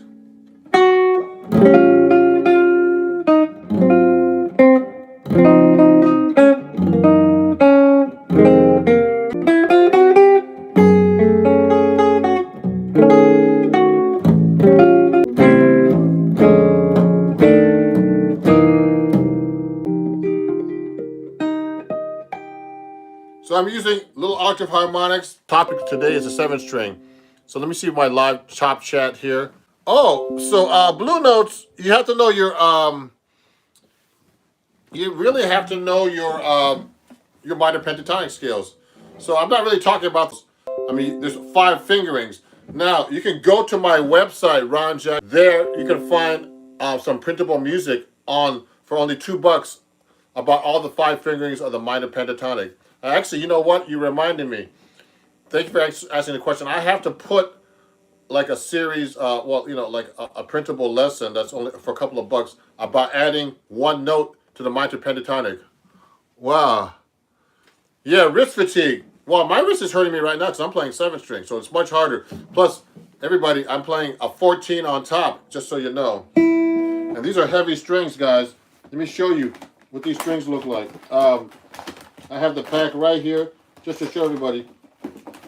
Where's that pack of strings? Here. So I'm playing these strings right here. These are jazz tapes on this guitar. And I use 14 to a 79. So I call those the man string. So a lot of people play light strings with guitar. You should learn how to play with heavy strings. You get more sound out of the guitar. You need to rely less on the amplifier to get your sound.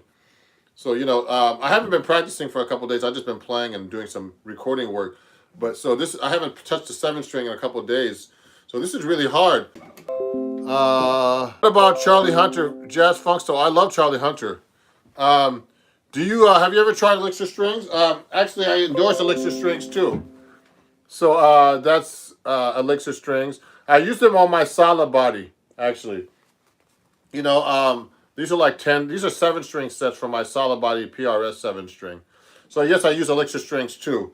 And I actually won the Elixir Performer Magazine contest a couple of years ago.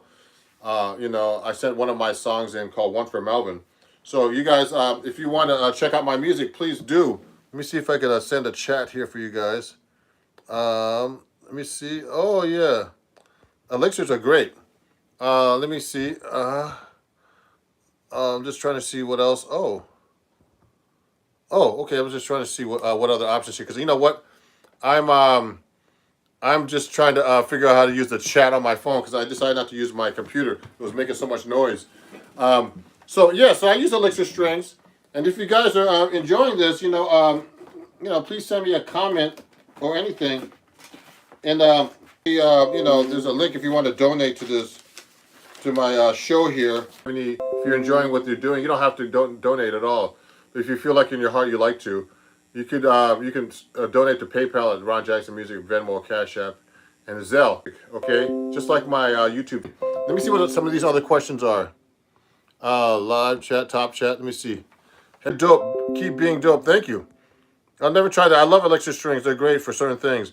Have you had problems with wrist changing technique? Less strumming and more doodling.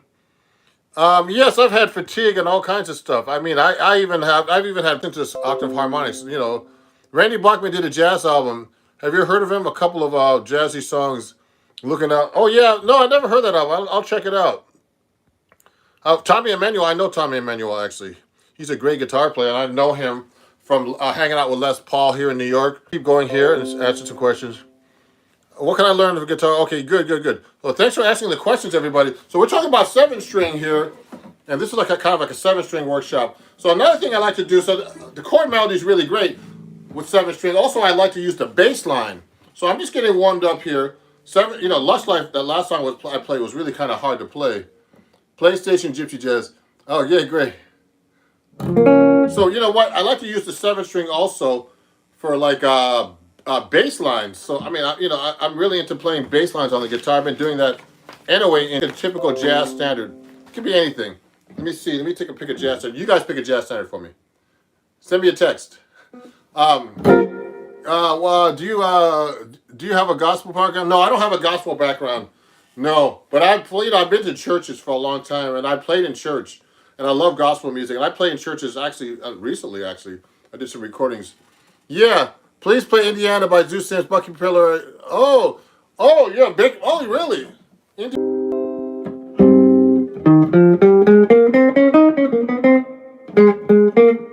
Oh yeah. Oh, Indiana's based actually is based on Donnelly. I could do that for you.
I'm using the 7th string. Someone asked me to play Indiana, and that's what Donna Lee's based on. And actually, Bucky Pissarelli, I studied with him for a long time, the 7th string guitar, on and off for maybe, oh man. But like every once in a while, getting into 7th string guitar. So what happened was, the 7th string is great for playing like accompaniment with bass line. So like now, if I'm taking a solo, like let's say when I'm playing live, or when I'm doing a lot of like this live streaming now, I'll play just instead of playing with a backing track, I try to be like a one-man band. So it's great with a 7th string. You can go.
So anyway, I'm just messing around.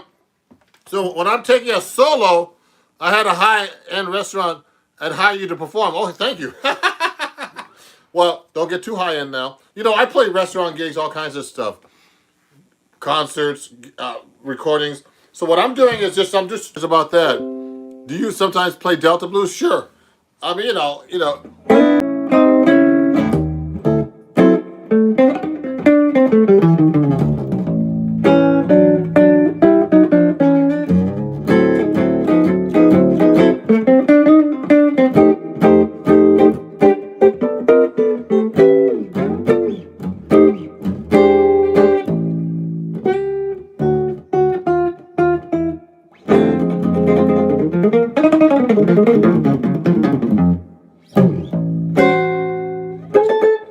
I'm just messing around, guys. Yeah, thank you everybody for watching. You know, I know it's in the afternoon, but I'm trying to actually do more live sessions here because sometimes I don't have time actually to like edit all these videos. Sometimes it's just great to go live and answer some questions and talk about some subjects. Thank you. Oh, thank you. Ron's my favorite. What's your favorite thing to utilize with a 7-string? So I like to do all kinds of things with the 7-string. You know, like particularly using the 7-string, and you could do some cool soloing stuff too. So let me think about that. I'm kind of half asleep today.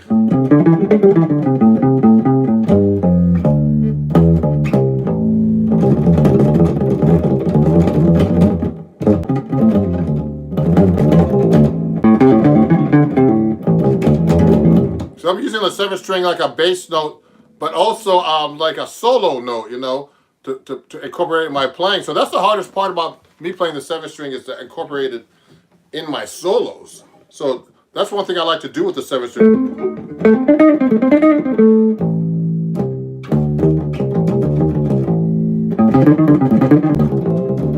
So I'm using the 7-string like a solo thing. Let me see. Someone had some questions here. And that's a really cool thing to do, actually. Let me see. Oh, hey, man. Hey, Australia. How you doing, man? Great. Thank you, guys. Oh, man. What's your favorite thing? Oh, Ron is my favorite. Thank you. Do you have a low B? Oh, no, this is a low A. So everybody keeps asking me the same question. This is actually a low A. So this doubles my A string here. So I learned that, I got that from George Van Apps, actually from Bucky Pizza guitar, just like that. Okay, with a low. Okay, let me put my head up a little bit so you don't cut my head off. So yeah, so the A string is really cool. It's the lowest note, on the 7-string you can get. So the thing that's confusing is it doubles the A. So I can do.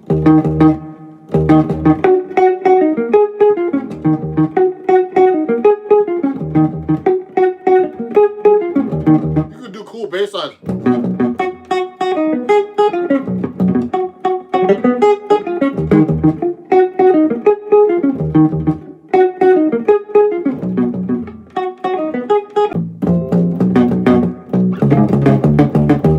You can do really cool bass lines like that, like I do a little pop stuff too.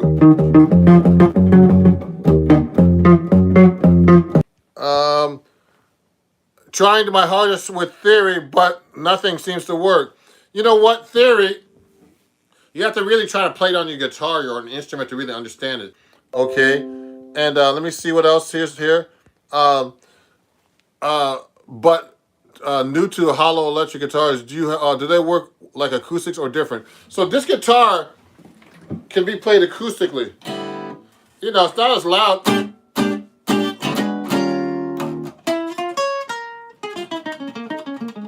Oh man, probably 5 inches deep or 4 inches or 6 inches actually. It's a 17 inch wide guitar. So it has a pretty acoustic guitar. I have it all hollow. When I play live gigs with this though, I have to put foam because it feeds back. But you can play it acoustically pretty good, you know what I mean?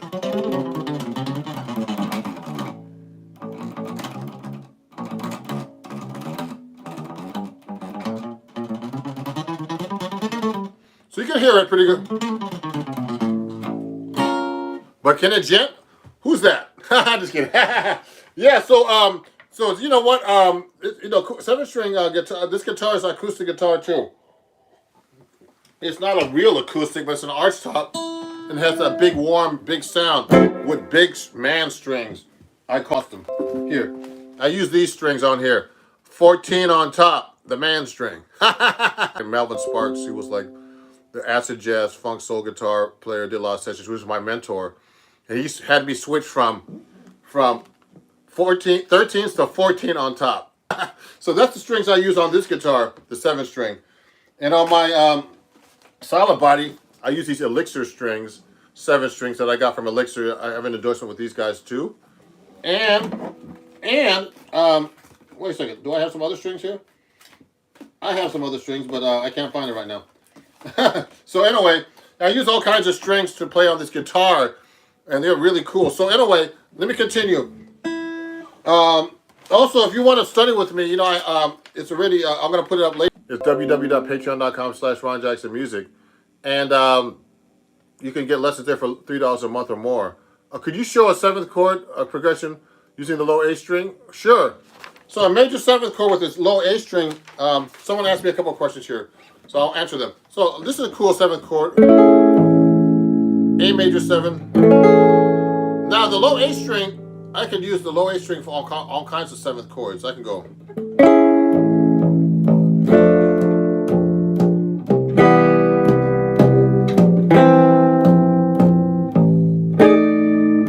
Sorry.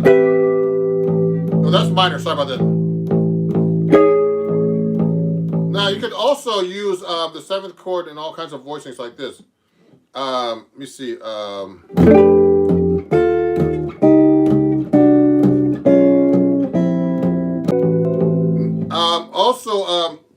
So this is a low A, but I could use it on all kinds of stuff. I do it all the time.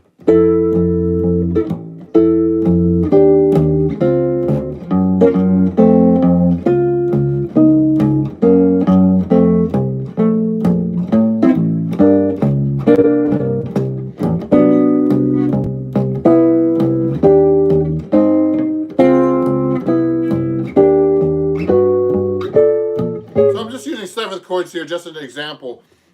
I mean, there's all kinds of things I could do with the 7th string and 7th chords and other kinds of stuff, you know. But there's what I like about this, you can never do. And thank you.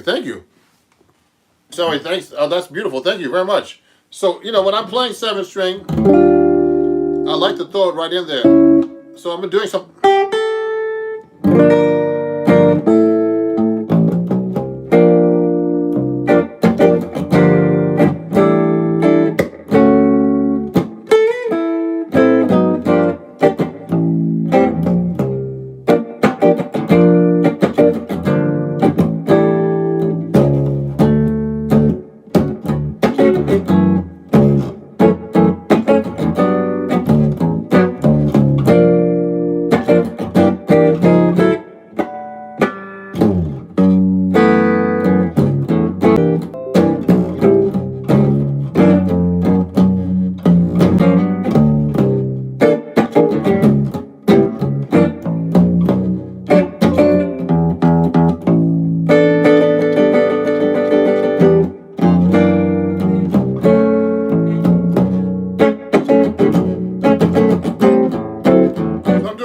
Pop song by Anita Baker called Caught Up in the Rapture, and I just use a lot of bass lines. It sounds really cool when you're doing poppy kind of stuff too, and you're just by yourself. And I actually do a lot of recording sessions like with my daughter now, where I just play, like, instead of playing the bass, even though I have a bass, I just do the bass on my 7th string. It's 3rd string bass on the electric bass or acoustic bass, exactly the same pitch.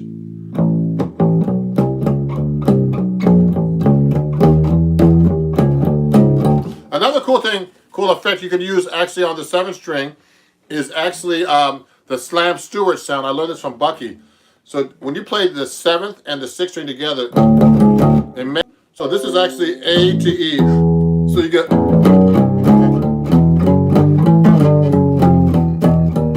So if you're playing like, let's say you're playing like any kind of jazz standard. Let's say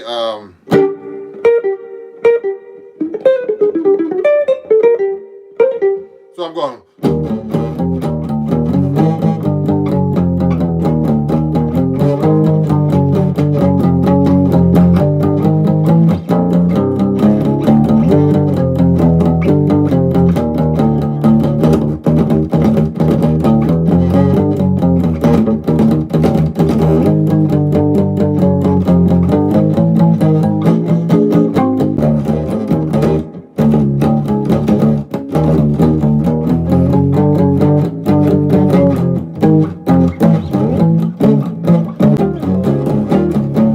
I'm using that 7th string Slam Stewart kind of bass line. It's really cool. I could do 3 of them. Sounds like I'm singing with it, but I'm not really singing. I'm just going.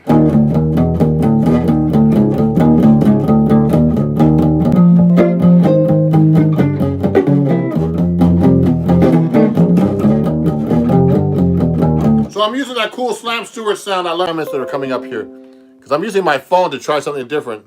Usually I use my computer. I can see everything. Are there any jazz artists that have written songs, especially with 7-string guitar? Oh, I never thought about that.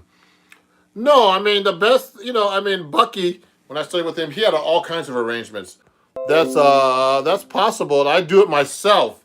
Hey, Dave, how many times have you played in the Montreal Jazz Festival? I've never played there, unfortunately. So bring me up there. I would love to play at the Montreal Jazz Festival. I would love to go back to Montreal. I played there quite a while ago. I love it. Oh, great. I actually knew that one. Okay, let me see. What's the best jazz warm-up exercise? Someone asked me, would you most like to perform today if you had a choice? If I had to play with an artist today, Dave, I would love to play with Herbie Hancock. I would love to have played with Chick Corea too. And I've had friends that played with all of them, but I never had a chance to. Okay, great. Okay. Oh, thank you, Dave. I think he had to go. Someone had to go. One of my top friends. If you're enjoying this and you're, please. I have this ready on my description, but I'm taking donations today too. If you feel like there's no requirement, but it would be great if you can. If you can, it's okay. You can donate to me at PayPal, at Ron Jackson Music, and Cash App and Venmo at Ron Jackson Music, and Zelle at ronjacksonmusic@gmail.com. And help us support us musicians stuck here at home, not having any gigs. I appreciate. What was I going to say? There was another question I wanted to ask up there. Answer. Let me see. Your son. Really? Let me see. No, that's right. PayPal. I don't know why it's backwards. Is that the right way? Please make a comment. Yeah. Oh, you know what? Double locking tremolo. I don't know anything about that. Can you slap? Let me see.